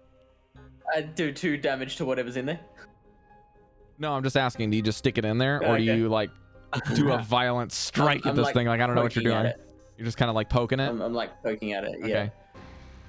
You just kind of stick it in some snow and... Snow. It's weird. I don't sense any like movement or resistance or anything like that. It's like you just stuck your sword into some snow. Yeah, sure. Yeah. What do you do? I try one more mound. Roll d6.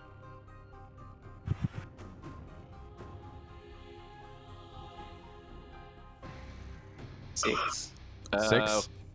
Roll initiative. Roll initiative. As you poke it in there, you see when you stick your sword into this next mound, before it can pierce, the mound opens around the sword and teeth bite onto the sword. Mm-hmm. Is it a snow mimic? I rolled 19. Okay, hang on. I gotta switch some battle music and. Oh my god. Okay, I am really creeped out at the idea of that. Snowman. I'm super creeped out by that.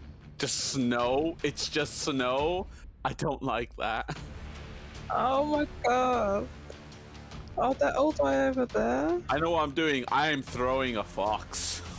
I just lob. Just make noise. I don't know. Go on Memesh's back. Whatever. Now I'm gonna point out something to you. These squares, ladies and gentlemen, are 10 feet. 10 feet. 10 tall. Squares. The squares on the map are 10 feet. Oh, right. Oh, sorry. Okay. Sorry. I don't know what I was. So they're 100 feet away. That was a good one. 50 feet. Sorry. I'm spooked right now. Yeah, just gonna do a quick thing for production real quick. Smash this down. Is it an abominable snowman? Because that's what it looks like in the picture. But that is a yeti. A yeti. A yeti. But I don't think it is a Yeti. yeti. Because A baby yeti in the snow. Baby yeti. oh, it sounded quite big, like a big mound of And tea. there's a number of them, which I don't like. Is there? What, is each one of these little things one of those? It better not be. Oh god, I hope that's trees.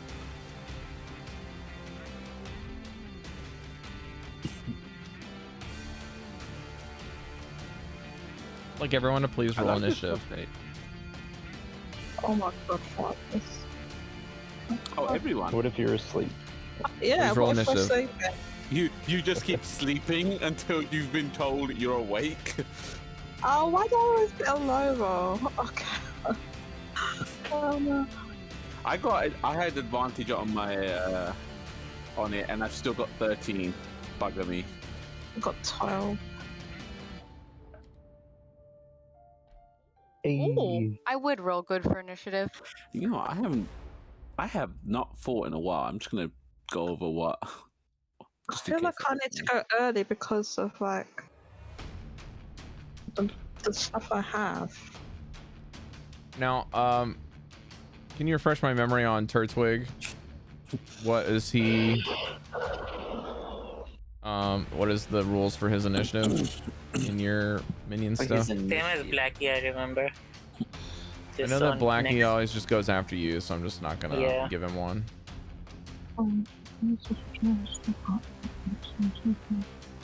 Okay, Velen's initiative is an 18. I don't know how to locate that information. Okay.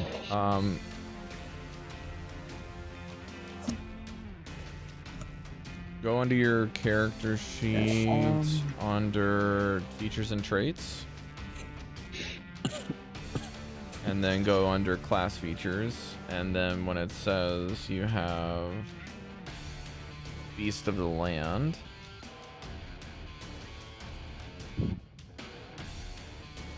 What is that? Is that Velen?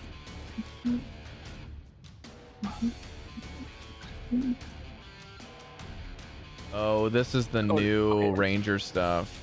Shoot, yeah. It'd be under Primal Companion.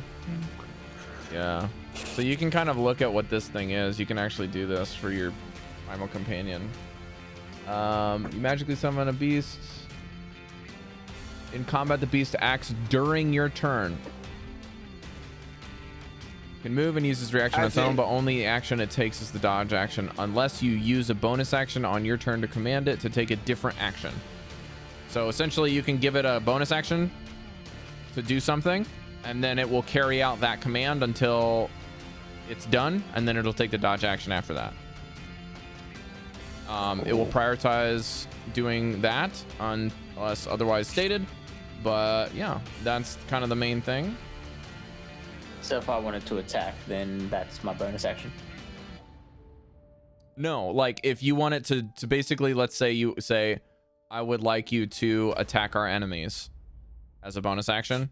It will do whatever it thinks is right to attack the enemies for the rest of the game or the rest of the combat, and that you only spend the one. Okay. Yeah, so it's not like every turn you have to refresh it. It's just like, okay, I can just tell it what to do in general, and then it'll do that thing. Okay, so that's that for Torterra. Everyone, I would like to... I'm just gonna mark people with a yellow dot if they're awake. And I would assume that this one's awake as well. Okay. And please place yourself in pairs on the tents. Who's that? So that's Velen. No, this. That is Turtwig. Turtwig's awake? I would have thought Turtwig was with me. You want to? You would have taken him with you? Okay. I believe so, yeah. Then you can control him, I think, and move him where you want him to be. Okay. Is Devii awake? Was she doing like no, she went trancing or whatever? Yeah, I'm trancing. Me and Devii are trancing. One thing. Okay, we're gonna do one round with these two and the thing that you poked, and then we'll probably take a break. Hey! So, let's order this initiative. Sending. Looks like the pile of snow attacks first as a response. Damn it, no, I got nothing. It will be provoked by attacking the thing that poked it, which is you. What is your armor class? 17. Okay. Oh, you need to adjust it because he got a 19. What? I rolled 19 for my initiative. Why did it not order that correctly? He changed it to 19. Yeah. Okay, then you go first then. It's Fish's fault. Is my sword still intact? Yes. It's like bitten and almost like holding on to it, but you're able to wrench it free. Just mostly for flair. Well, actually, my intention is I'd like to actually drive the sword forward. Okay, then make an attack roll. Into its mouth. So we'll just have this be your attack roll. Yep.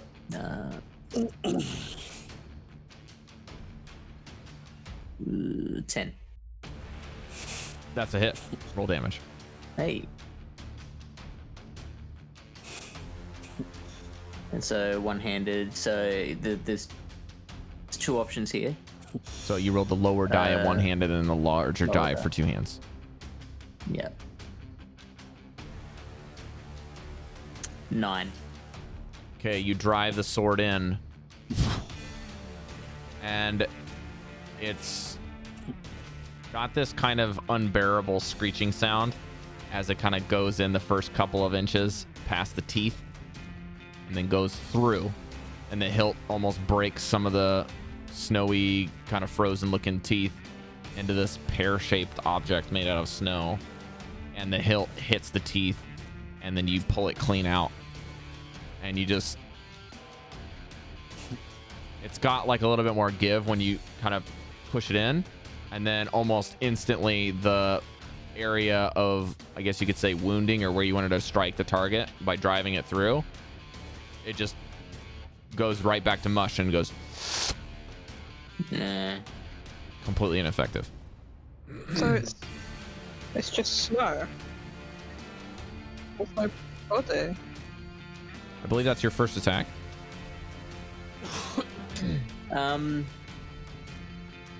Okay, so what are the rules around improvised weapons? In an improvised weapon, under your actions, you have actions in combat. Improvise is there. You can click that. A character can do things covered by the actions in the chapter, such as breaking down doors, intimidating enemies, sensing weaknesses, magical defenses, or calling a parley with a foe. The only limits to the actions you can attempt is imagination. When you describe, let's see, are you trying to improvise like attacking? Yeah, I want to use the torch. I think I want to use fire as my weapon. Okay. So I believe the torch in your inventory tells you what that does, which I believe is 1 point of fire damage if it hits. If you make a melee attack with the burning torch and hit, it deals 1 fire damage. So let me pull open one more thing.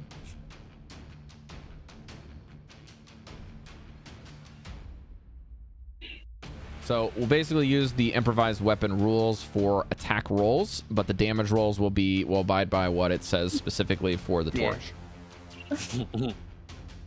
So best case scenario is I do 1 point of damage to it. Is what I'm hearing. Trying to see if there's anything here. Show him who's boss.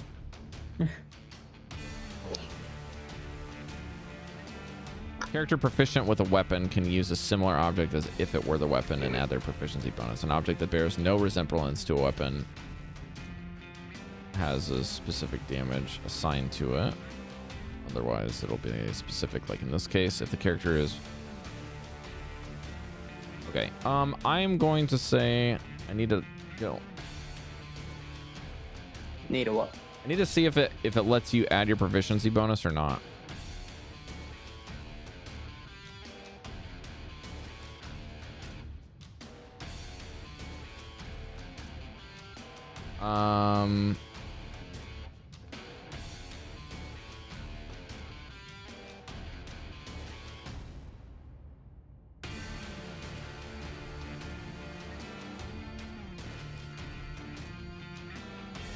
Or there's a feat that I just need to double check because the Tavern Brawler feat has something with a improvised weapon.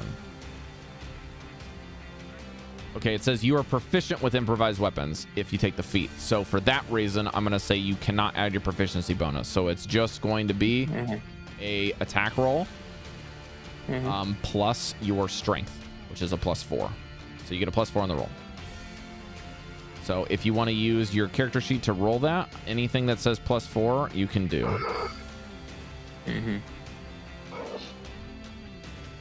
Or you can make a custom action. Or you can just use a +7 roll and then subtract 3. You can do it that way too. Okay. Whatever you want to do. Make a decision. Time for a decision. I'm going to let's just do that. So use the same roll as I used for the longsword. Subtract 3. 22. 22. Yep, that's a hit. Yeah. And so remind me again. What can I do for damage?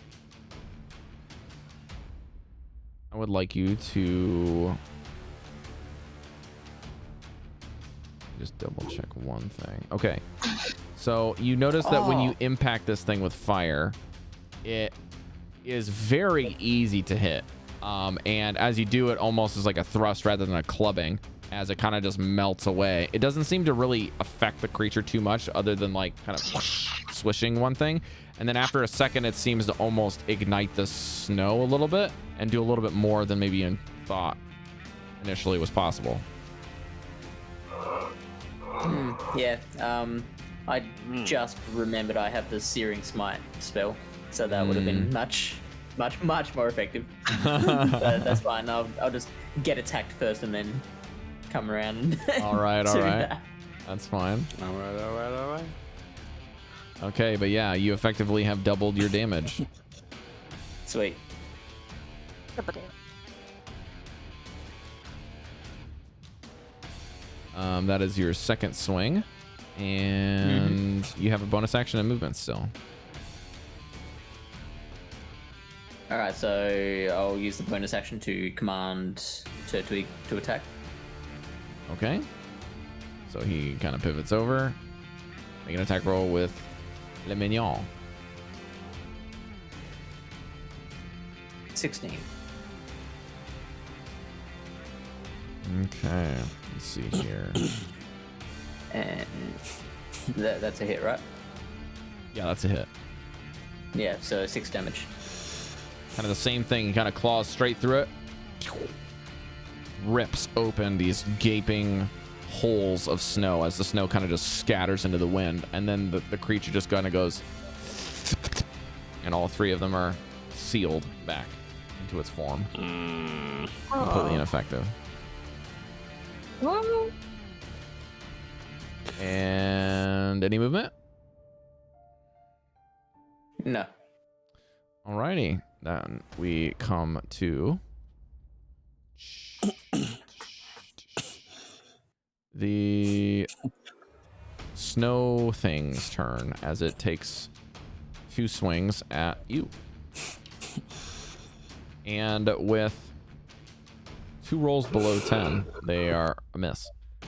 So this thing kind of reaches out and lumbers and just kind of like these 2 pieces just kind of break off, and like 2 large muscular arms out of a pear-shaped body kind of lumbers, just swings. It's very slow, and you're able to easily dodge out of the way, but it's just an odd moving creature, very creepy. It is slow. And it completely misses. You can kind of just hear it just like not really saying anything, just kind of just burbles and just sloshes around like the inside of a stomach, just kind of. Yeah. Goldy, you're up. All right, I'm gonna stick the torch on the ground. Okay. I'm gonna take out my grey axe. I'm gonna do something very unusual. So, can I tell Shine to get onto the flat side of my axe and have me swing towards the camp with the idea of basically getting her to get into one of the tents or get towards people and just wake everyone up? Sounds really dangerous. Can I do something just to wake them all up? Because I would like to remind you that Shine is not a tamed creature. Isn't that like 100 feet? You'd have to throw her 100 feet? And yes, you would have to throw something that you probably would normally throw about 20 feet, 100 feet for it to get that far. That might kill her. If you wanted to have control over minions, you should have picked a different class. I'm experimenting. I understand, but I cannot give this to you. That's fine. That's fine. You can have Shine run back to the camp and make an animal handling check, but you currently don't have your speak with animals up. But yeah, I can't do that when in a battle. Yeah. But you can improvise it and run that as your action if you want to try. You can make a check with Shine and see if it'll book back. I have no idea how I can attack this dead damn thing because I'm mostly physical at this point after seeing my compadre burn it. Right, I will do this. I will use the animal handling check to literally tell the damn fox to go to the camp and wake someone up. Okay. Please. All right, give me an animal handling check. Okay. What? 25. Okay, yeah, Shine seems to be like on high alert, then afraid, and just cooks. What's Shine's speed? Let me just quickly check. Fox. It is 30 feet. Okay, so your fox will take the dash action to go 60 feet. So which not quite there yet. Essentially in the center of camp. Who said 100 feet? You lied to me. Anyway, yeah. Damn, you said that each square was 10 foot instead That's of 5. right. So when I measured here, it's 10 feet. 10, 20, 30, 40, 50, 60. All right. 1, 2, 3, 4, 5, 6. I'm gonna roll a d6. Ooh, does Shine wake up first? All right, Breker. It will be you on Shine's turn. Let me just see if I can grab a token for Shine. Or if you can beat me too, you can drag one on there. I don't think there actually is one. Oh, actually, no, there could be one. Goldy, touchy. Well, there's one for Guardian. I don't see one for Shine. Let me get one real quick, just a placeholder. There you go. Fox. You find it? Yeah. Bit big, but. All right. I'm just gonna go back to this then. Oh. There you go. Okay. Roll initiative for your fox. For my fox. Okay. Oh my god. You roll initiative for the fox, please. Okay, it's 16. 16. Okay. 16. So on Shine's turn, it will run to the camp. Okay. And cool. any other actions, bonus actions or movement.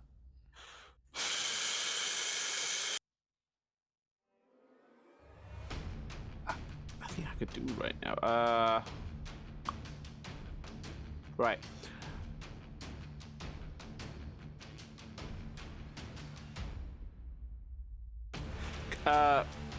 I'm gonna run to the side over here, just here, so that we're not me and Fish aren't grouped together. Me and Totera, sorry, are not grouped together. Okay, the thing will try to take a swipe at you as you move out of its threat area. That's fine. Does a 13 hit you? Yes, it does. I am panicked. 13 hits you. I'm why does 13 hit you? Don't you have the braces? Goldy, do you know what armor class is? No, my armor is 16. So it does hit me. I said 13. Do you know how armor class works? Oh, sorry. I don't know why. Yeah, also, sorry, you didn't bad. hit the long rest button, so you still have a point of exhaustion and not max hit points. That's the extra one that I had when I touched that statue. Remember back in the fortress? It was just on my way to just remember that. Right. From the fortress from like a month ago? Yeah, because that hasn't been fixed, remember? Huh? It was fixed the first night. Velen fixed you. Are you sure? I am not gonna tell you otherwise because that's not up to me to remember. Alright, I'm gonna go look at the VODs. So, my cool. bad. So, yeah, your armor class is 16, which means yeah, I don't hit you. Then. Yes. Yeah. So Sorry, it swings and just goes into the snow. Just. I don't know why I didn't hear that. My bad. Yeah, that'll do it for the snow thing's turn, and then we get all the way back up to the top of the order where Torterra can act again, and we'll just take a quick break for everyone here. And yeah, we'll come back in a bit. Awesome. Okay.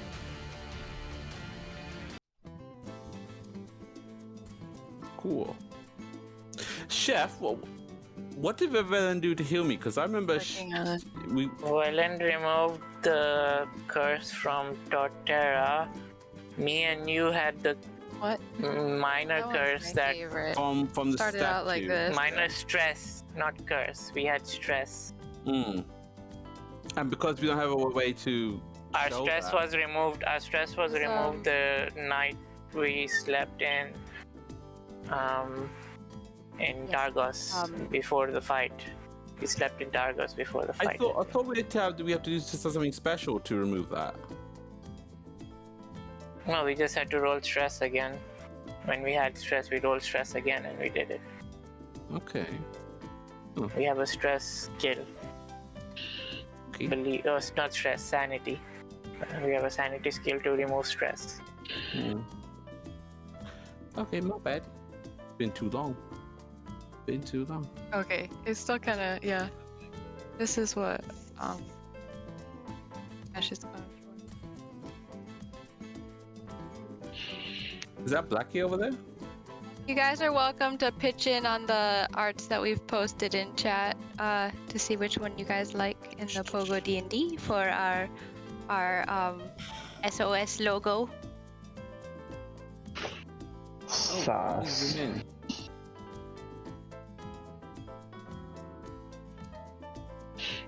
More purple than black. I'll put something on the one that I like, and then Mesh, you can put something on the one you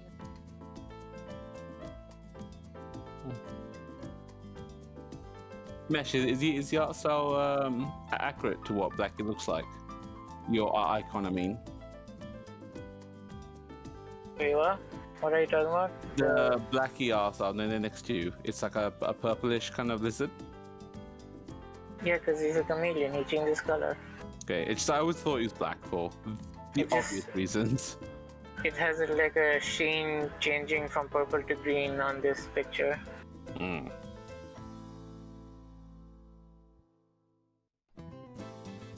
Dancing, there's no music. There we go. The Rob! Right there. Hello. Where are you posting these images? Oh man, I like the Pogo D&D text. bottom one. The most back- bottomist. Yeah, I like the concept of that one the best. I think. The two darkened ones. Nice. Yeah.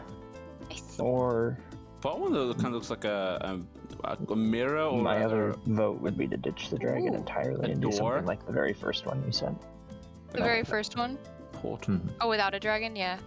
I like the one with the two S's on the side when it comes to no dragons. Best. Be careful with two S's like that. The SS was like a Nazi group. Did you see what I said earlier? Yeah. An S on a tribe is a Trying to get swastika. sideways. But two S's is also like a It does kinda, white yeah. nationalist. Is it? Okay, so that Make one's them a look like lightning bolts. Nyx. It kind of looks like Chanel. Ironically, I do like your original design of a long S with that. Really? Okay. It kind of really looks like. Sorry, go ahead. I was just gonna say the original one kind of reminds me of a planet. In not a bad way. That's what I think of when I see it. I like the dragon ones because we killed the dragon too. That's why I thought about it when I was brainstorming this. The main thing is, if it's gonna be between our fists, it needs to be symmetrical, so it's like, combinable. If we want to do that. Yeah, if you don't, we I can like the just have idea of having like a group tattoo. I don't know if What I about a want sun? it to be combined or not. A sun? That would Summer. look cool. Excuse me! Or a fire. I don't know. So, Well, campfire, no, it's a summer fire. sun on fire. Hmm? Wonderful. Fish, what was going on with that production thing you were talking about? So, do you know the Gym Breakers World Cup format system? No. Competition? Each country sends in their best 8 battlers for a team competition. So, Sylph, right? It's not Sylph. They use Sylph's meta most months. Okay. But it's a pick 6 competition. And each month, Paladin streams one of the semi-finals of this competition, and My PvP Academia streams the other semi-final. And then MPA do the final as well. So we did the semi-final last night. Went fantastic. They were meant to do the other semi today. Count Xevious, his OBS was not working for some reason, so they were like saying to me like, how possible is it for you to take over and stream this for us? Yeah. And that was an hour after they had issues, you said? An hour after they were meant to go live. Okay. Yeah, that's too bad. So what are they going to do about tomorrow? Did they still play? It's just offline? They've already played. It's just when it's meant to be streamed. So I guess the final... So that can probably be pushed back indefinitely. Oh, okay. So it's a production of a previously recorded game, just live commentating? Yeah, exactly. Got it. So kind of like similar to what GBLA has been. But... you know what? I've never seen GBLA. It went out today, I think, this morning. Right.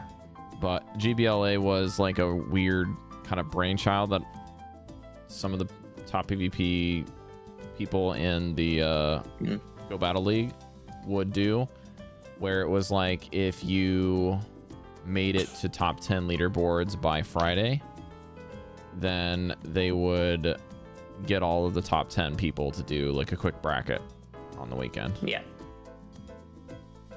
And compete. I was under the impression that it was like a season-long thing.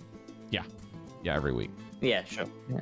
And then they'll do like a grand finals where it's like, you know, the people that had won GBLA over the course of time, when there's no leaderboards, that would be how they do it at the beginning of the next season. Yeah, right.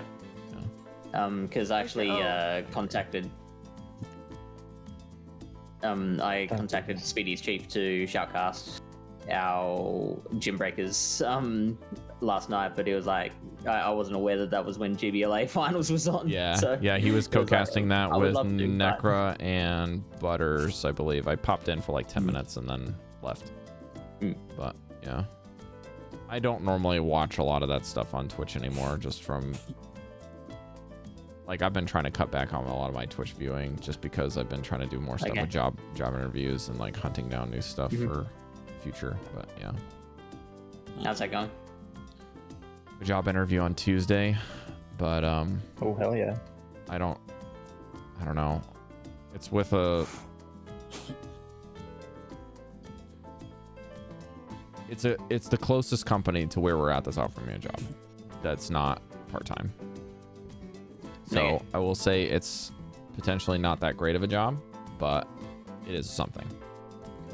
There you go. So, and it looks like it will be enough pay to sustain us, but they have this really weird rule in the contract where it's like you only get 5 days off a year outside of normal national holidays and other stuff. Yeah. And those are just personal paid holidays off that you just can take instead of like if you get sick or something. I don't know how they would rule that, if I would be able to, if I have to take a personal day for that, or if they would want me to get something else like there's something called Nenkyu and Byokyu. Nenkyu is like personal day, and then Byokyu is like the word for health, like general health day. Right. And Q is like the kanji for vacation or off, something like that. So I don't really know how all that works, but the work is relatively light from what I understand. It's like 29 hours, but I think that includes, it's afternoon. So like I only work afternoons until the evening instead of the mornings, which is, you know, like a 1 to 9:30 type thing. Kind of sucky, but it's something. Yeah, so this contract doesn't like specify the two different types of vacation. No, they typically don't for whatever reason in a lot of these Japanese companies, because if you have a lot of paid days off, like if you got like 15 to 30 days off with your paid holidays, then it's expected that you use them hourly. Or like you can take the afternoon off when the kids are not in session, or you kind of just take them as convenient for your schedule, or if you have something to do like I do with my personal days. I'm taking some days off probably for job interviews in the future, but yeah, I'm pretty much in a stage where about every week I'm looking to see what new listings are on like 3 or 4 websites and like chasing down leads and stuff. But I'm basically going to be doing that for the next foreseeable future until my contract ends in July. But my plan B right now is I've got no benefits, 2 part-time jobs that will potentially pay enough. I have to work at 2 different part-time locations and get paid by 2 different employers for it to work. It's gonna be a nightmare. But yeah, it would. I won't have any personal days, any vacation or national holidays are not paid. So it's literally like you don't work, you don't eat type style of living, which is not fun. Yeah. So, like if I want a vacation, great, cool, you don't get paid. Okay, cool. Yeah. And it doesn't pay as much as my current job does on salary with those payments for us to kind of have enough float, I guess you could say, to kind of make it. So ideally, that type of lifestyle would work really great if Cari is taking it, because then she could just go to work when she's working and then come home when she's not, because it's super great. But then like one person without salary benefits in the household is tough. If we're both working part-time like that, it's just yikes. Yeah. So it is like definitely not sustainable, but it's like if I have to do that for a year and we can find something in the area where I don't have to move houses, it could be work. But yeah, I need to talk with a couple other people. I got to chase down some other leads. There's also a military base like 30-ish minutes away from us by train. That if there's any government jobs that are full-time with benefits, I can maybe take. But yeah, it seems like kind of a long shot for some of them. I just don't know. Like, there's really no way of knowing. Also, I don't know how they would rule any of that with taxation. Seems really odd. You know, like, is this U.S. tax because it's like a U.S. base, but it's in a foreign country? Like, how does that work? Right. Is this taxable by the Japanese government? Like, how's this work? I mean, it would have to be one or the other. It wouldn't be like you'd pay some to the Japanese government and some to the US government or something like that. Yeah, I mean, I'm sure that the... Do you still get taxed by the US? I don't have any US income. So I think anything you make in the States would be taxable up to a certain cap. You like, once you hit that amount, then you start paying tax, from what I understand. As a foreigner.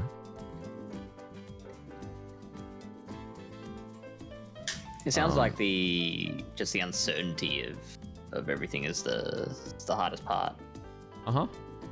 Yeah, it's actually driving me insane. So yeah, it's also really scary too, because it's like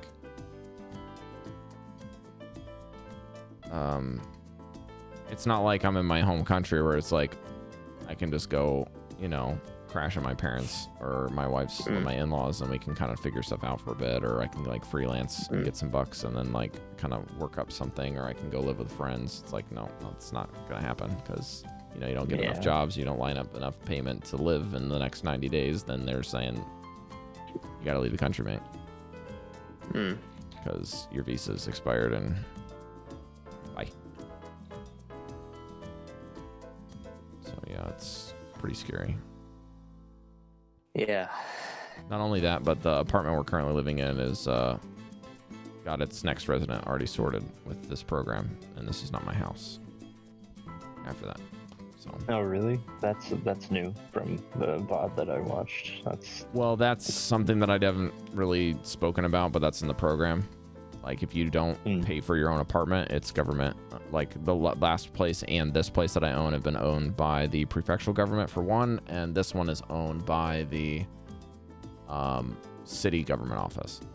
They are paying for these, and I'm paying half for this. Or in the other case, I don't remember what was going on, but like I'm allowed to go and get my own place, and they might be able to help sponsor getting me in there or help me with some of the fees and stuff. I don't know how all that works, but typically people just take these because it's, you know, they don't have to. Cheaper. It's cheaper, yeah. Like I'm paying, I think I'm paying about half. Like, I mean, I'm paying half price, right? So for the rent, it would be around $600, $650 US, or it's about 62,000 yen per month, but I'm only paying 31,000. Oh my god, that sounds amazing. Yeah, the cost of living here is definitely lower compared to what yeah. Would you like a date? With my wife? A date? Yes, I'd love to eat a date with my wife. My wife. My wife. $1,200. It's great. That's actually killer. Yeah, for some, it's fine.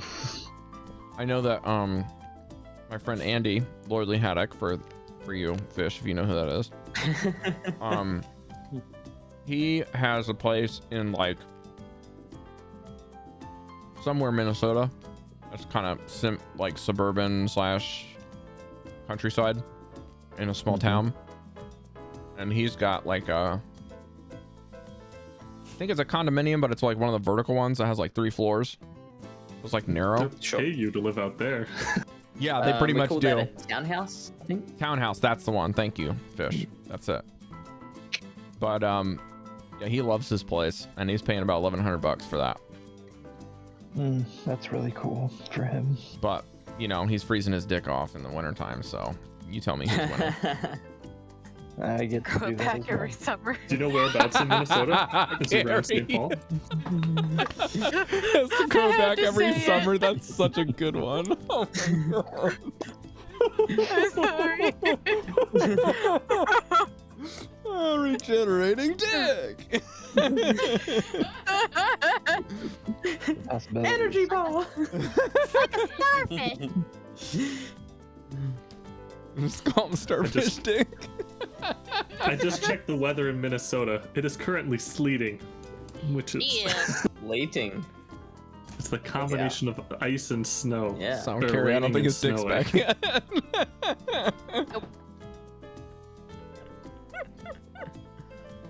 All right. I need to bail out. I need to get you guys back into combat so I don't talk about this anymore. Oh, please don't. Rob, take us I back cannot into make my bear normal sized. I do not know why. Oh, right, because it's the map thing. He's a big boy. There you go. No, he's a slightly less big boy. Are you guys ready to play? Where's the mesh? This mesh dead. Already? But he hasn't even started. He hasn't even woken up. Wake up! Mesh, wake up. Well, his character's not the No. one that's gonna wake up just yet. What happened to Shine? I was hungry. She's next to me. Oh, right, it hasn't been her turn yet. Okay. Yeah. Okay. I moved it there. Okay, great. Seems a little bit redundant because I'm just gonna move it back. All right. Hopefully it's okay to start back up here. We got to get out of here soon. So. Is that the time? Wow. I'm ready. Right. That is in fact the time. All right, we're gonna start anyways. Time flies when you have fun. Torterra, what are you doing? I am gonna cast Searing Smite. Okay. On the torch. On the longsword that Okay. I'm still holding. Cast. And I'm gonna hit this thing with my longsword. Okay, make an attack roll. I would like to take that back. I rolled an 8. That hits. Roll damage. Oh, okay, there you go. Please only roll the fire damage, as we found out that the other stuff doesn't do anything.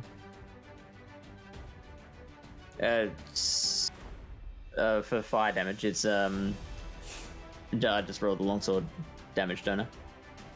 No. No? The Searing Smite says is the d6 of extra fire damage, I believe. Depending on if you cast it at first level or second level, it has separate readings. Hang on, let me double check that.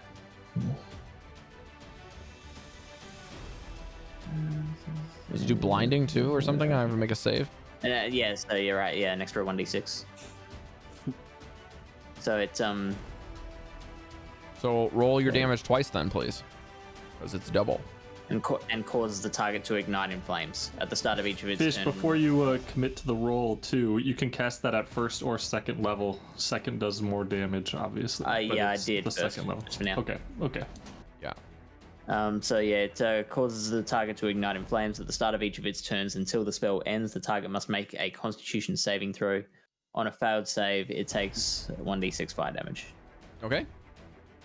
Noted. Ooh. So Dragon dice for that one.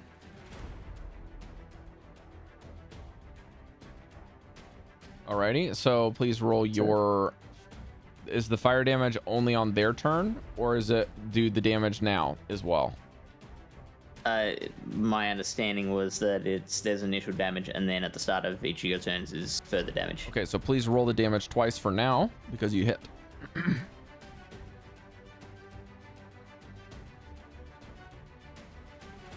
So roll the fire damage. Yeah, so Twice. roll 2d6. Yeah, cool. I got a 4 and a 5. 9. You see this sword kind of cut through it, and it's almost like you decide to slash it this time instead of just stab it. And as you do, you're holding the torch up high and slash through the center of this pear-shaped snow thing, and the you can just watch as the flames almost start burning from the inside out, and then they start wrapping around the top and kind of crackling, like just fingers just igniting it and almost turning this weird bluish red.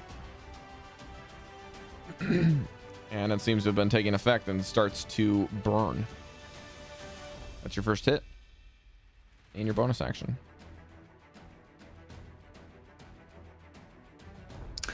I think I'm meant to add the regular longsword damage to that as well. Correct, but the longsword damage does not do anything to this creature. Oh yeah, of course. Yep, that's where the disconnect was. Cool. Yep. I'm gonna do the same thing again. Okay. I will have you roll to hit, but the Searing Smite, I believe, is consumed on hit. It does not stay on the weapon once it hits. It's just. So do I not do any further fire damage? No. Am I too late to change my mind? No. Okay. I will use the torch again. Okay, I'll allow it. As an make an attack roll with a +4.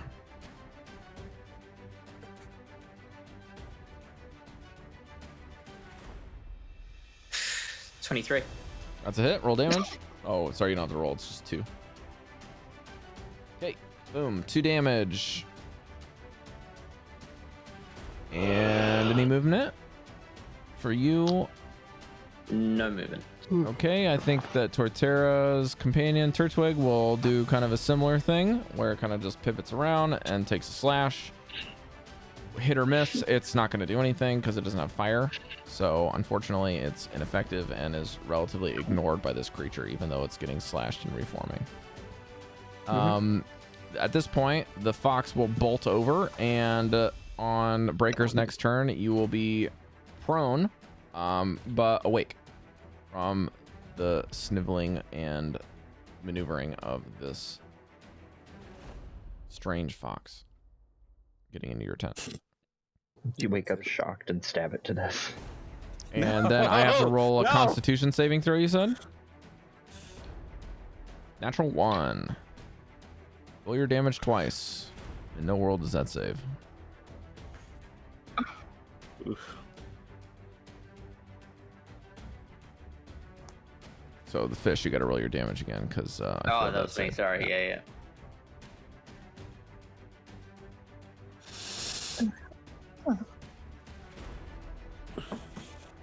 4 total. Yeah. Okay. Does it do anything else special besides stay aflame, or? I don't think so. Just do a quick. I think it just keeps burning then for the next turn. Yeah, until you save. Yeah. Okay. Cool. Good stuff. And then this thing, start of a turn, will kick in now, and it will make 2 attack rolls at you, fish, again, because it's not happy that it's burning. And with a first hit is a 16 to hit. Oof. No. And the next one is a 23. I've got 27. Very funny. That will be 7 points of bludgeoning damage, and as this thing impacts you after it's swung, you feel like the impact of the snow kind of hitting is just like a latching force, and the kind of crunching of your shell and carapace, the snow just kind of goes and just kind of magnetizes to where it just got hit, and you can feel this biting cold, almost like a blizzard, just localized on your just impact, and you take an additional 4 points of cold damage. Oh. Um. Did it crack his shell?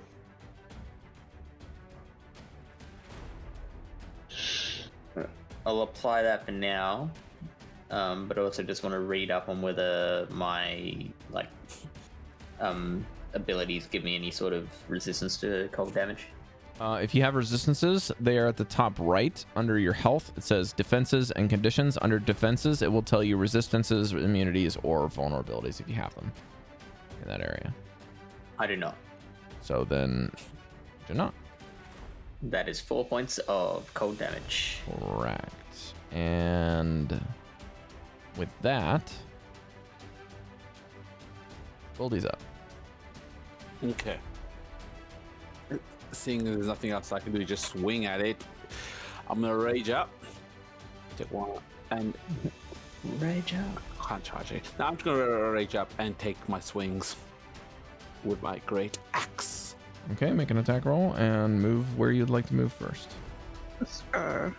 One step forward. Oops. I got 24. That's it.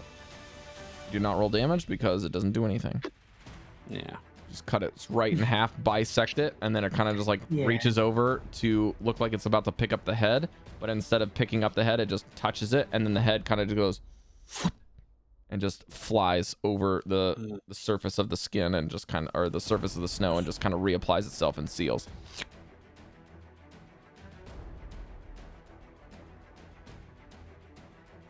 Can I try cutting a piece of it, but cutting it in such a way that I just swing it away? Sure. It almost seems that regardless of when you do this sort of thing, that when you cut these pieces and they kind of slough off, it's almost like just the snow around the area just kind of fills it from within or from the ground or whatever it is. It just kind of just refills. Jesus. Was that my second attack, by the way? We just like auto doing that? No. I'm just telling you this is what the effect is. Oh, this thing is frustrating though. All I can do is just attack it again. So what I'm going to try and do, just to test it out, I'm going to swing specifically along what appeared to be his, well, I assume it would be its brain, like above of his face, head, whatever the fuck. I'm just going to swing there in hopes of, I don't know, something. You make an attack roll? 10. I mean, it's a hit, but when you swing in, it's like kind of like just almost like it just allows the blade to go in easier, and it just goes and hits the ground, almost like you're just digging a shovel into a big bunch of snow. It's goes in easy into a bunch of powder, and then you lift it out and throw the powder. Well, in this case, the axe goes straight in and kind of just cuts it and then smacks it back together as if there was nothing in there. Breker, do we have any alcohol we can throw at him and then light his bum ass up? Breker kind of just like snorts in his sleep and rolls over. I'm just like saying that out loud, like, get me some more Breker? wine. Breker? Shine hasn't gone yet, right? Shine. No, she's there. Oh, so I am awake. Yeah, you're awake now. Wait, hold up. She's all. So how's In that case, my answer changes just a little bit. I'd be like, we have some, but it's the really expensive stuff.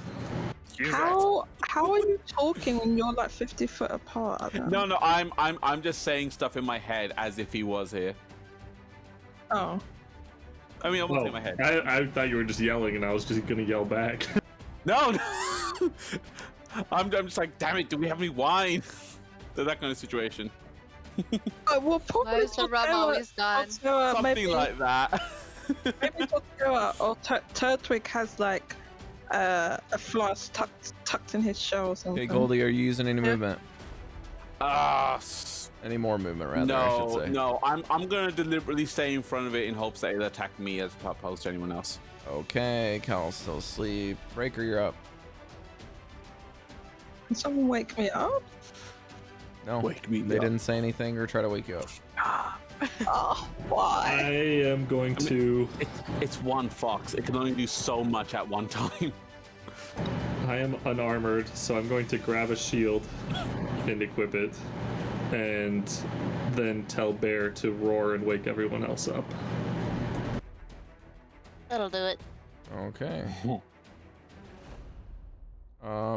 You guys can. And then I'm probably not going to leave the fire pit area. Can I see the rest of them? I'll make a perception check.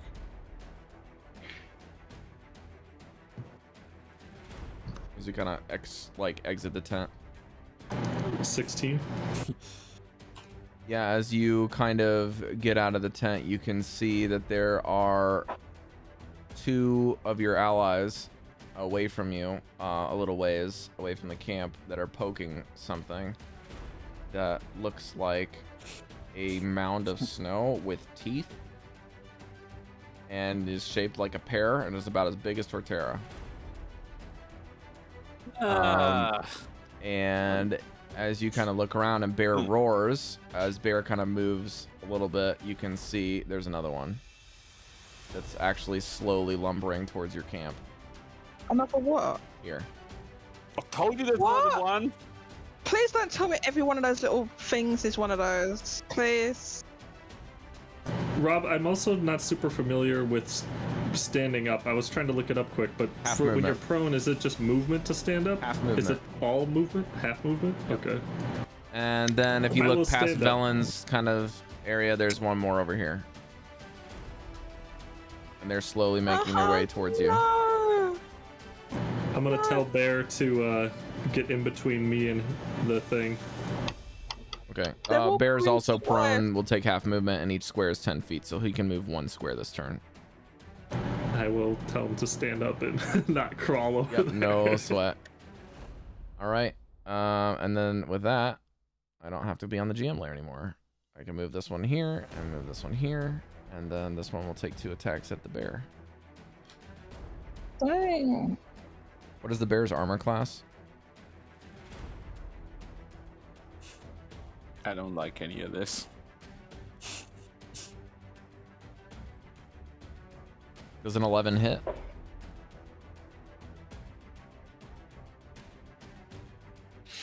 Chef?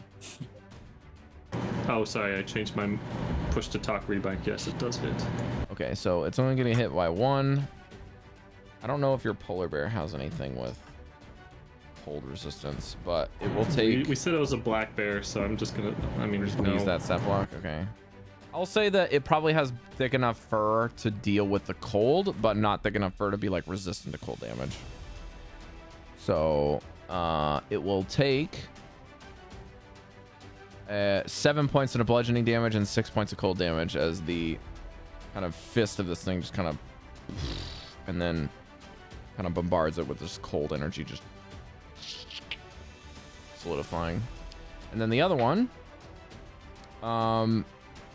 looks like it kind of, it does this weird thing with its hands, Chef, where it kind of just goes like... Rob, quick question though. Yep. I didn't tell the bear to do an action. Does that mean it does dodge for free, which gives it the +2 AC? I think so. So it goes up to 13 and doesn't get hit. Okay.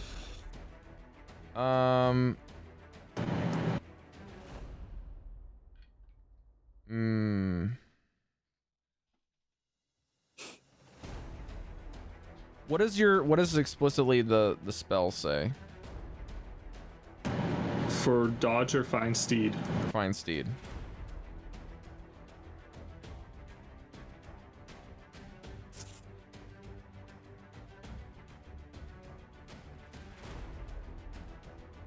Why don't you look that up? You know how much damage that is in case it does hit. Okay, yeah, I'll figure it out. And then get back with me on that, or you can just take the damage off, or if it did get hit.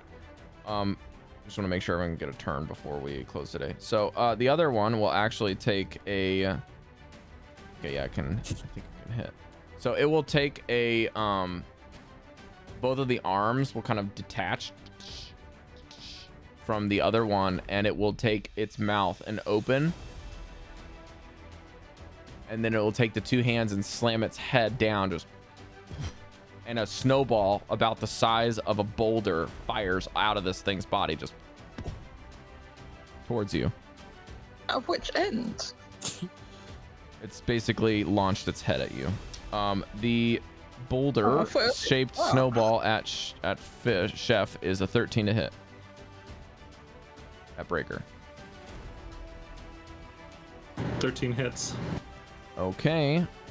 This one will do 8 points of cold damage, as this just it's like getting hit by a really heavy snowball just off this mountain that just sheared off, just scatters into the wind after it hits you, but it's, you know, it sucks. And with that, everyone is awake, and it is now Mesh's turn. You are prone. And we'll mark the rest of the people that are prone as they're waking up. We're all prone? Yes, because you were sleeping. You also do not have any of your armor on. Oh no, we're naked. Didn't say that. If you want to be naked, then that's your prerogative. How's naked? I believe we're still out of a mesh. Is that correct? Is Mesh still not here? Mesh is still not here. Okay, well, Mesh doesn't have any context, so I'll just say he stands up and probably fires a crossbow shot or something, and that's it, because he doesn't know that they don't do anything yet. Devii. Okay. I'm gonna use how much is it? Half, so 15. Half stand, yep. Okay, so I stand up. Also pick a tent, Cari. You gotta be in a tent. I would have been where Mesh is. Okay, that's fine. So, then I gotta step out. That's free. 15. That's free. Oh, okay. And I see all this going down. That's 10 feet to get to where you're at now. I see this dude here. So I'm gonna back up towards the fire. Can I see him over the tent? Yeah, I'm just gonna give him partial cover if you gotta do spell attacks or something. Okay. Not full cover, but... Does anybody look injured or anything? And Chef just gets smashed. Looks like he's crawling out of getting the tent, and then also a large snowball like got pelted. Okay, but just injured, not dying. Yeah. In that case... The embers of the fire are still there, but they're not like active because you guys are just doing watch. So you guys aren't stoking the fire or anything.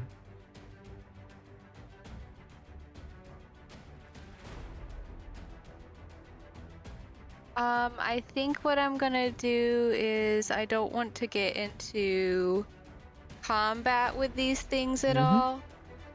So I think what I'm gonna do is cast where is that? Kinetic Jaunt on myself. It is concentration, but it's gonna help me like not take attack of opportunities and stuff like that. And then as a bonus action, I will cast... How far away is this dude from me? Cari, if you're trying to vicious mockery, it's not a bonus action. I'm not vicious mockerying. I was gonna do a cantrip, but I was gonna do Sacred Flame. Sacred Flame's not a bonus action either. But oh sorry, kinetics, whatever it is a bonus action. Oh, okay, then yeah, that's fine. So I have an action left. Yep, okay. So I'm gonna do Sacred Flame on this boy. I don't wanna get opportunity to attack. So I'll do Sacred Flame on this boy. How far away is he? What's the save? Is that 40 feet? It looks like from me. I don't think I can do that. 1 second. What's the save, Cari? Oh, 60 feet. Okay. Dex 13. Natural 20. Nice. I don't think target gains no benefit. The target must succeed. If it's a cantrip, it's generally damage or nothing. I would assume they say, yeah, okay. So, the sacred energy, what does it look like when it misses? Well, okay, she does the kinetic step on her, and you see like this kind of like crackling going on, and then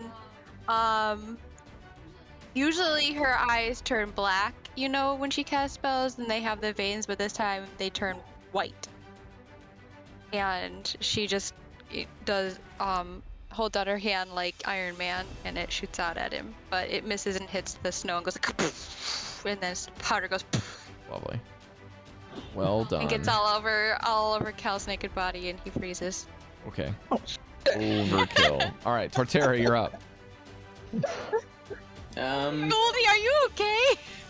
I don't like these things. He's thinking about Cal's naked. You look so angry. I don't like these things at all. Blame you. They creep me the fuck out. I love these things. Yeah.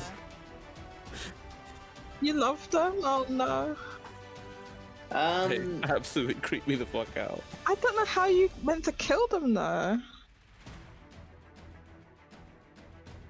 I might use my action to just disengage and let the fire do its work. Okay. Can you lead it into the fire? And I'll step. I'll step back like 20 feet. Okay. So you can move your token 2 squares. And then maybe ready. Can I ready an action for if it attacks? Sure. What are you readying?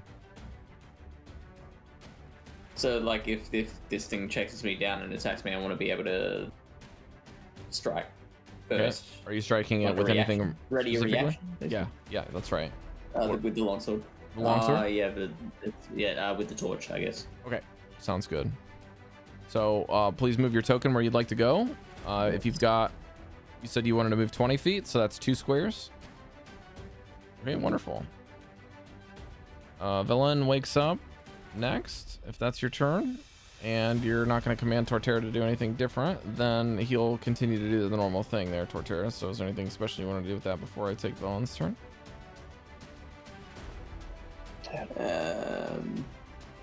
gonna be call Turtwig over to follow me. Okay, so he's just going to follow you. Villain stands up and walks out. Like, what the hell is it? Oh my god! And she whips out her wand and casts magic missile. I don't know what you are, but you stay away from my tent.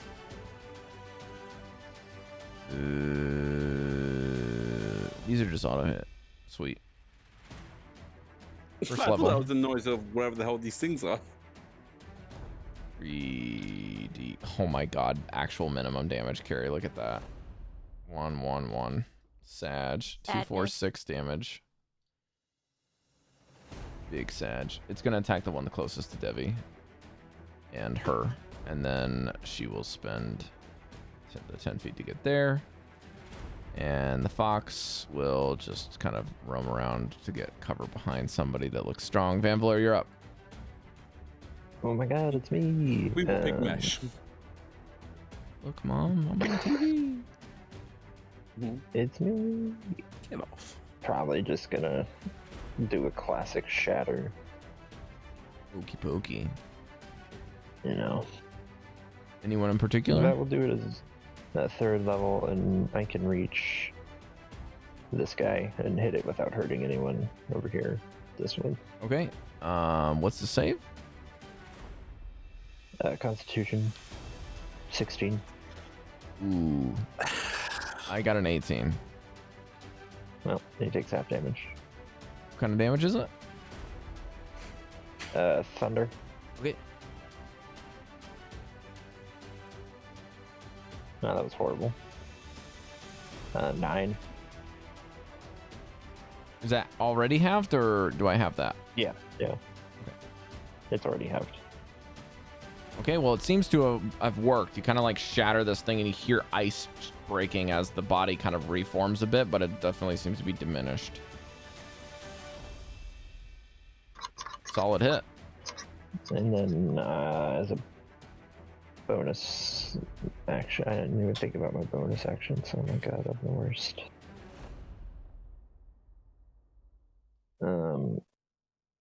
Nope, never mind. Okay, are you... Well, I'm assuming you got out of the tent. Are you moving? You have about 15 feet of movement. That's probably about... So you can basically move 8 square this turn. Yeah. No, I'm good. Okay. The next one to go is the one that is on fire. What is the save, Torterra, that I have to make? It's...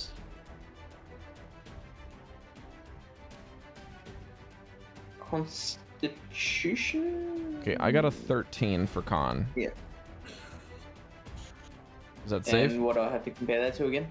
What's your spell save DC say on that spell? So if you go to Searing Smite, it has like a hit DC column next to the damage. Hit DC column next to the damage. Has like a little number. So in the little thing where you roll the damage, you see that in your spells? The 1d6 fire damage. Yeah, okay. 14. Okay, so that's a fail. Roll the d6. You can just roll twice. Fuck yeah, fish. This thing is melting. It's melting. What's the damage? 6 and 5. 11. Nice. 11. This thing is like melting slowly, and as it lumbers towards Goldy on its turn, you can see this thing looking like it's in so much diminished form that's like the size of Turtwig now, and it's just gonna take 2 big swings at Goldy anyways, even though it's very small now. Shrinking. Goldy, your armor class being a 16, correct? 16, yes. So I rolled a 19 and a 21 to hit. Box. That is going to be not 4. What is that? It'll be halved. It's gonna be 6 points of bludgeoning damage, half. 3. And then an additional 7 points cold. That'll be 3 or 4. Always round down. Okay, so 6. Owies. And then the next hit will be another That will be 6 hours. 8 points of bludgeoning damage. And 8 points of cold damage. 8 then. 8 is great. And it will lumber this way while staying within melee. And Goldy, you're up. Well, I was going to do something else, but to be fair, you look like you have some sort of thing that can be killed. I take another swing with my great axe. Make an attack roll. 23. Hit. Doesn't do anything. Still nothing. You cut straight into it clean and just seals right up as if it doesn't even hurt it. Still can do this. Okay. Can I move in its way to here? Yeah, Just so it doesn't move that's any 5, closer. 10, 15, 20 feet of movement. Yep. And what I'm going to do is that I'm going to take out one of the javelins I have, I assume because I'm still armored up. And I'm going to thrust downwards so it goes through him, so it just touches the ground. Hopefully it will just keep him in place for a little bit longer. Make an attack roll.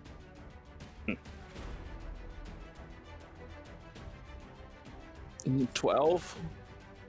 I mean, it goes straight down through him, and then if you want to, your arm can go into the body as you kind of pierce it, but it's rapidly forming over the course of, like, over the spear and your arm. So what are you gonna do? I let go. I let go. I only want to just be stuck in place, hopefully. Okay. So I'm letting go. That's it. And I'm just gonna stay in place. That's it. All right, so this javelin is gonna get marked off as it kind of goes straight through into the ground. You can hear it purchase into the ground below. And we'll figure out what happens on its turn when it starts to move. Yay. Cal, you're up. Stay where you are. So Cal is just woke up, I guess, and naked. He's confused and naked. It. No, hang on, Breker's right here. We was in the same tent. Is that Breker? Oh, okay. Who's You weren't sharing it. But anyway, whatever. Cal wakes So up. you're fine with people to stay in the same room.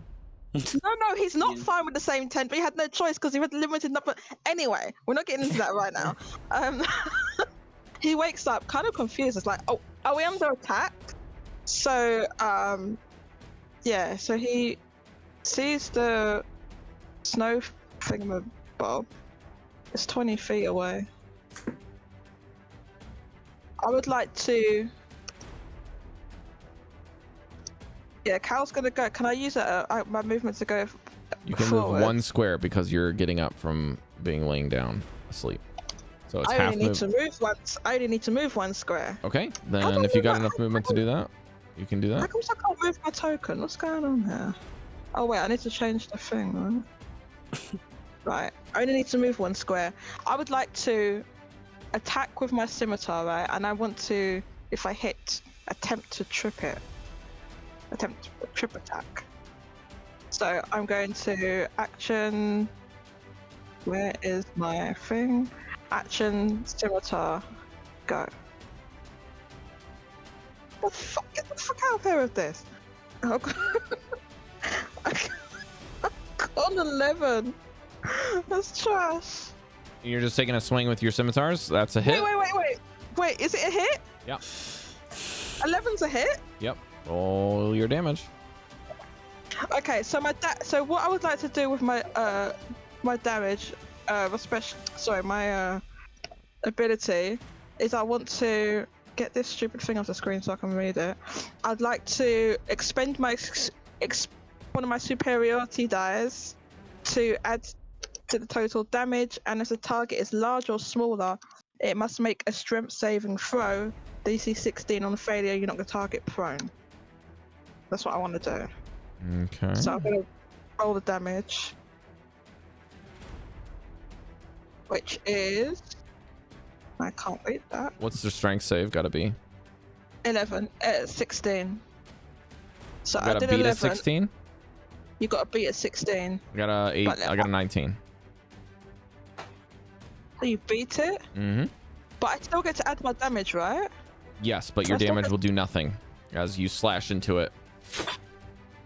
Cut straight through it, and you even use like a little bit of the blade's kind of force to kind of like shove it back, and it seems to just kind of cut it clean in half, and the thing kind of just goes sloughs off to the side and then kind of just crawls right back onto itself and seals. So Cal is really confused. He had no idea that was gonna happen. He doesn't know what the fuck this thing is. He just woke up naked and confused. He's like, what the fuck? So he retreats. He's gonna retreat back, right? I used up 20.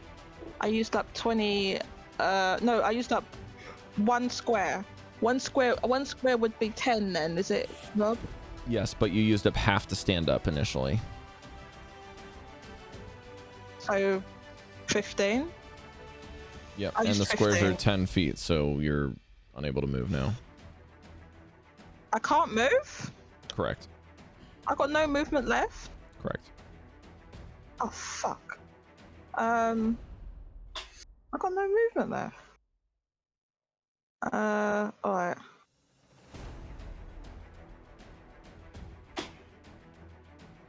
Dang. Well, I can't move. Oh, my plan was to move but I can't do that, and my attacks are not seem to work. So Cal's kind of confused. Okay, I have a second attack, but I'm second attack bonus action. So hang on a second. You've got 40 feet of movement. 45. Half of that is 22, and you move 10. So you got 1 more square you can go. If you want to move, you got 1 square. Yes, and I will move back. There's no point in me trying to hit this thing, is there?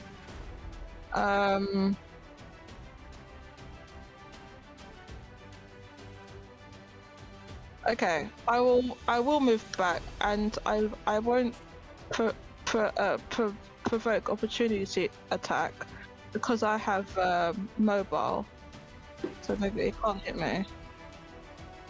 So I'll just move back 1 square to where I was, like really confused. And yeah, there's nothing else I can do really. Make a melee attack against a creature you don't provoke opportunity attacks. Very good. Okay, yeah. Get out of there easy peasy. So what I'm gonna do is Cal, because he woke up confused, he doesn't know what's going on. So he's gonna move back and just think for a second. He's like kind of glances at Velen like, what the fuck is that? And yeah, I'm gonna end my turn. She's holding out a wand like a Death Eater. She's like, I don't know, just kill it. I tried. Breker, you're up.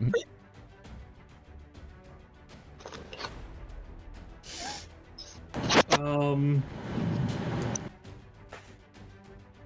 going to harness divine power and whip out the Tears Justice, which turns my physical weapon into a magic weapon. Okay. I'm trying to figure out if that's a bonus action or if that's the whole action. I believe the spell that does that is an action, but I don't know how it works with your... It says an action, yeah. Okay, so yeah, that would be an action then. It emits bright light in 20 feet and dim light for 20 feet beyond that, so there's 40 feet. Okay, so now of you guys light can out see here for now. sure. Yeah, you can see everything around here for sure.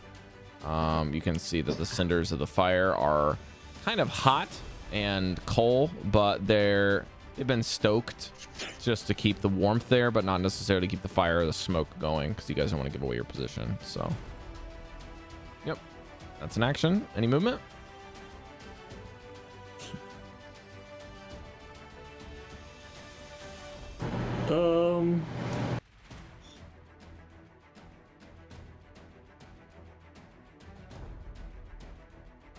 Is there any way I can get cover behind one of these tents from the one that threw a snowball at me?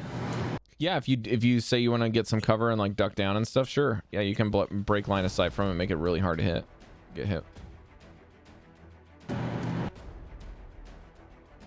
You like some 3/4 cover or something? Yeah, I might try to like sidestep just a little bit, so I've got a tent in between me and at least 2 of these guys. Okay. All right, well, this one will take a step towards the tent here and kind of mold around it, and then try to take a swing at Devii. Mold around. Can I use bonus action? Oh, sorry, I forgot you had bonus action still. Yeah, go ahead. Can I bonus action shield the bear, and then bear will dodge as well? Okay, so the shield is the shield of faith? Yes. Okay. Where's the shield stuff?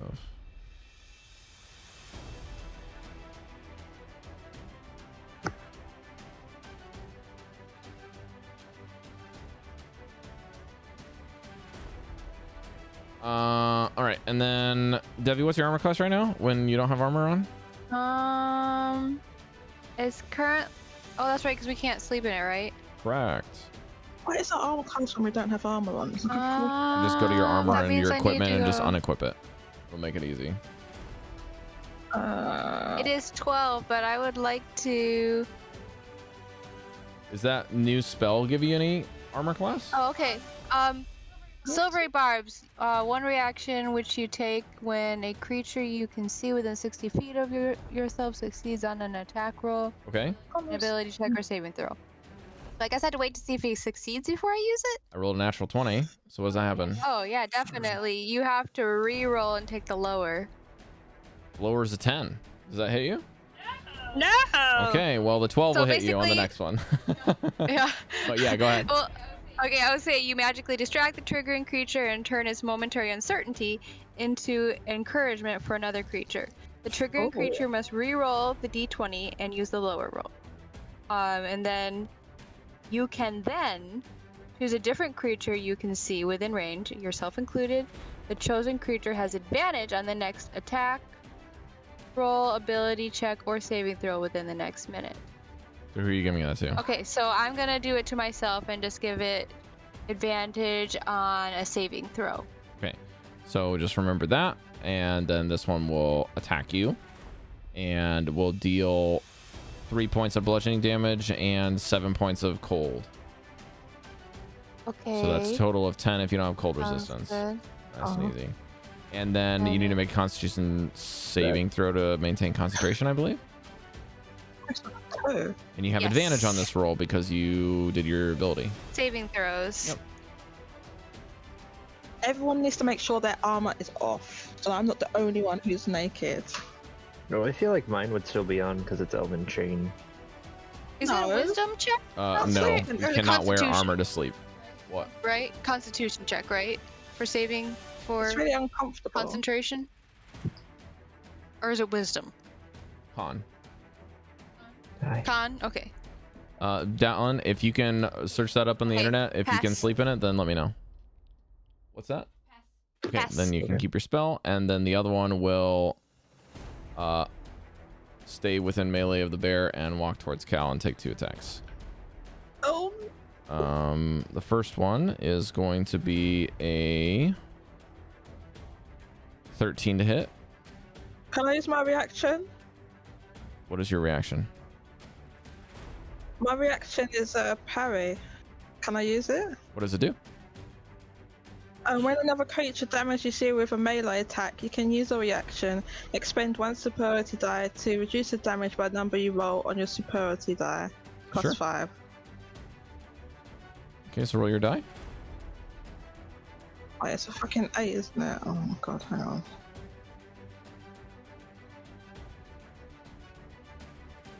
How do 8. Okay, what? Sorry, 1 sec.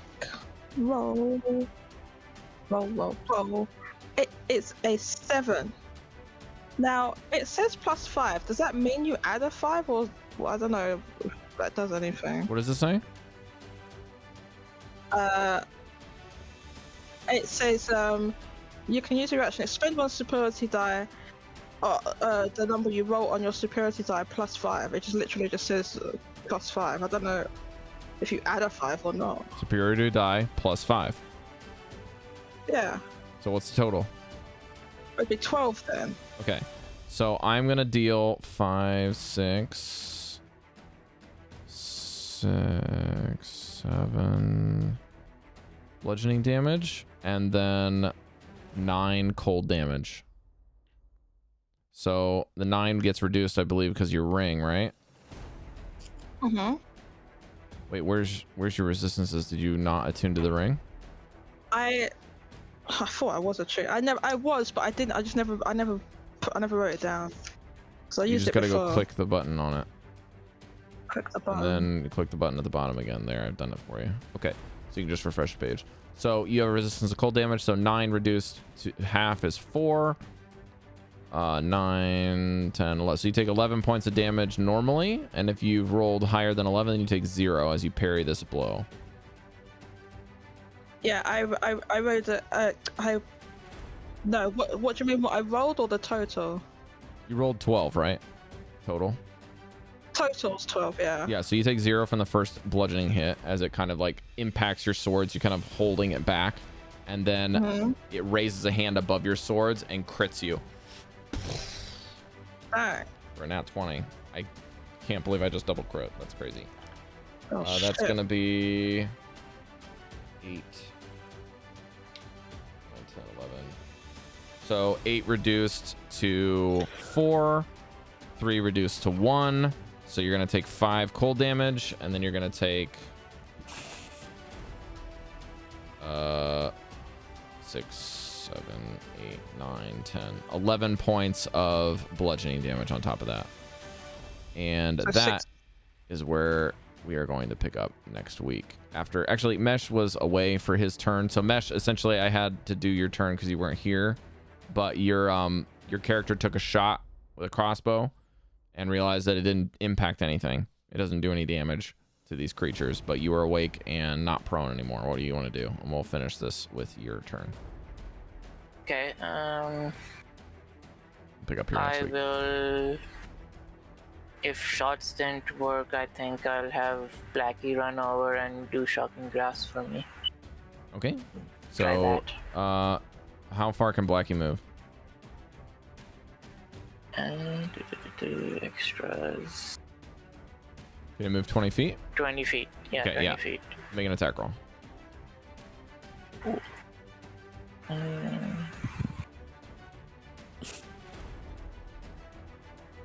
It's a 9 plus. That's a hit. Roll damage.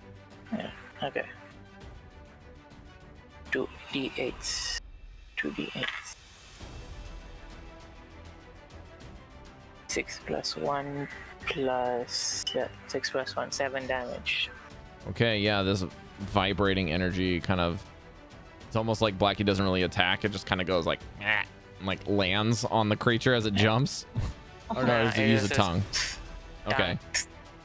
So the tongue kind of freezes a little bit and crystallizes on the creature as it kind of just goes like, and then and just gets zapped as the energy kind of extends out and the tongue kind of maybe snaps off a bit, and the fey energy kind of just reforms the tongue as it kind of disintegrates on the creature and retracts back into Blackie's mouth, and it kind of like scuttles and gets near Devii in fear a little bit. And that is where we're going to pick up next week, as you guys are trying to figure out how to deal with these seeming pairs of snow that have come to attack you. Snow pairs. I'm calling them abominable snow pairs. That'll work. So mimics aren't exactly true, are they? Yeah, I don't think it's really mimic, more like a pair, but this sounds. Alrighty. I hope you guys had fun. I definitely needed to pull out a little bit of a oh, this is not lobby music, Rob, you ding dong. What? Playing in the lobby? No.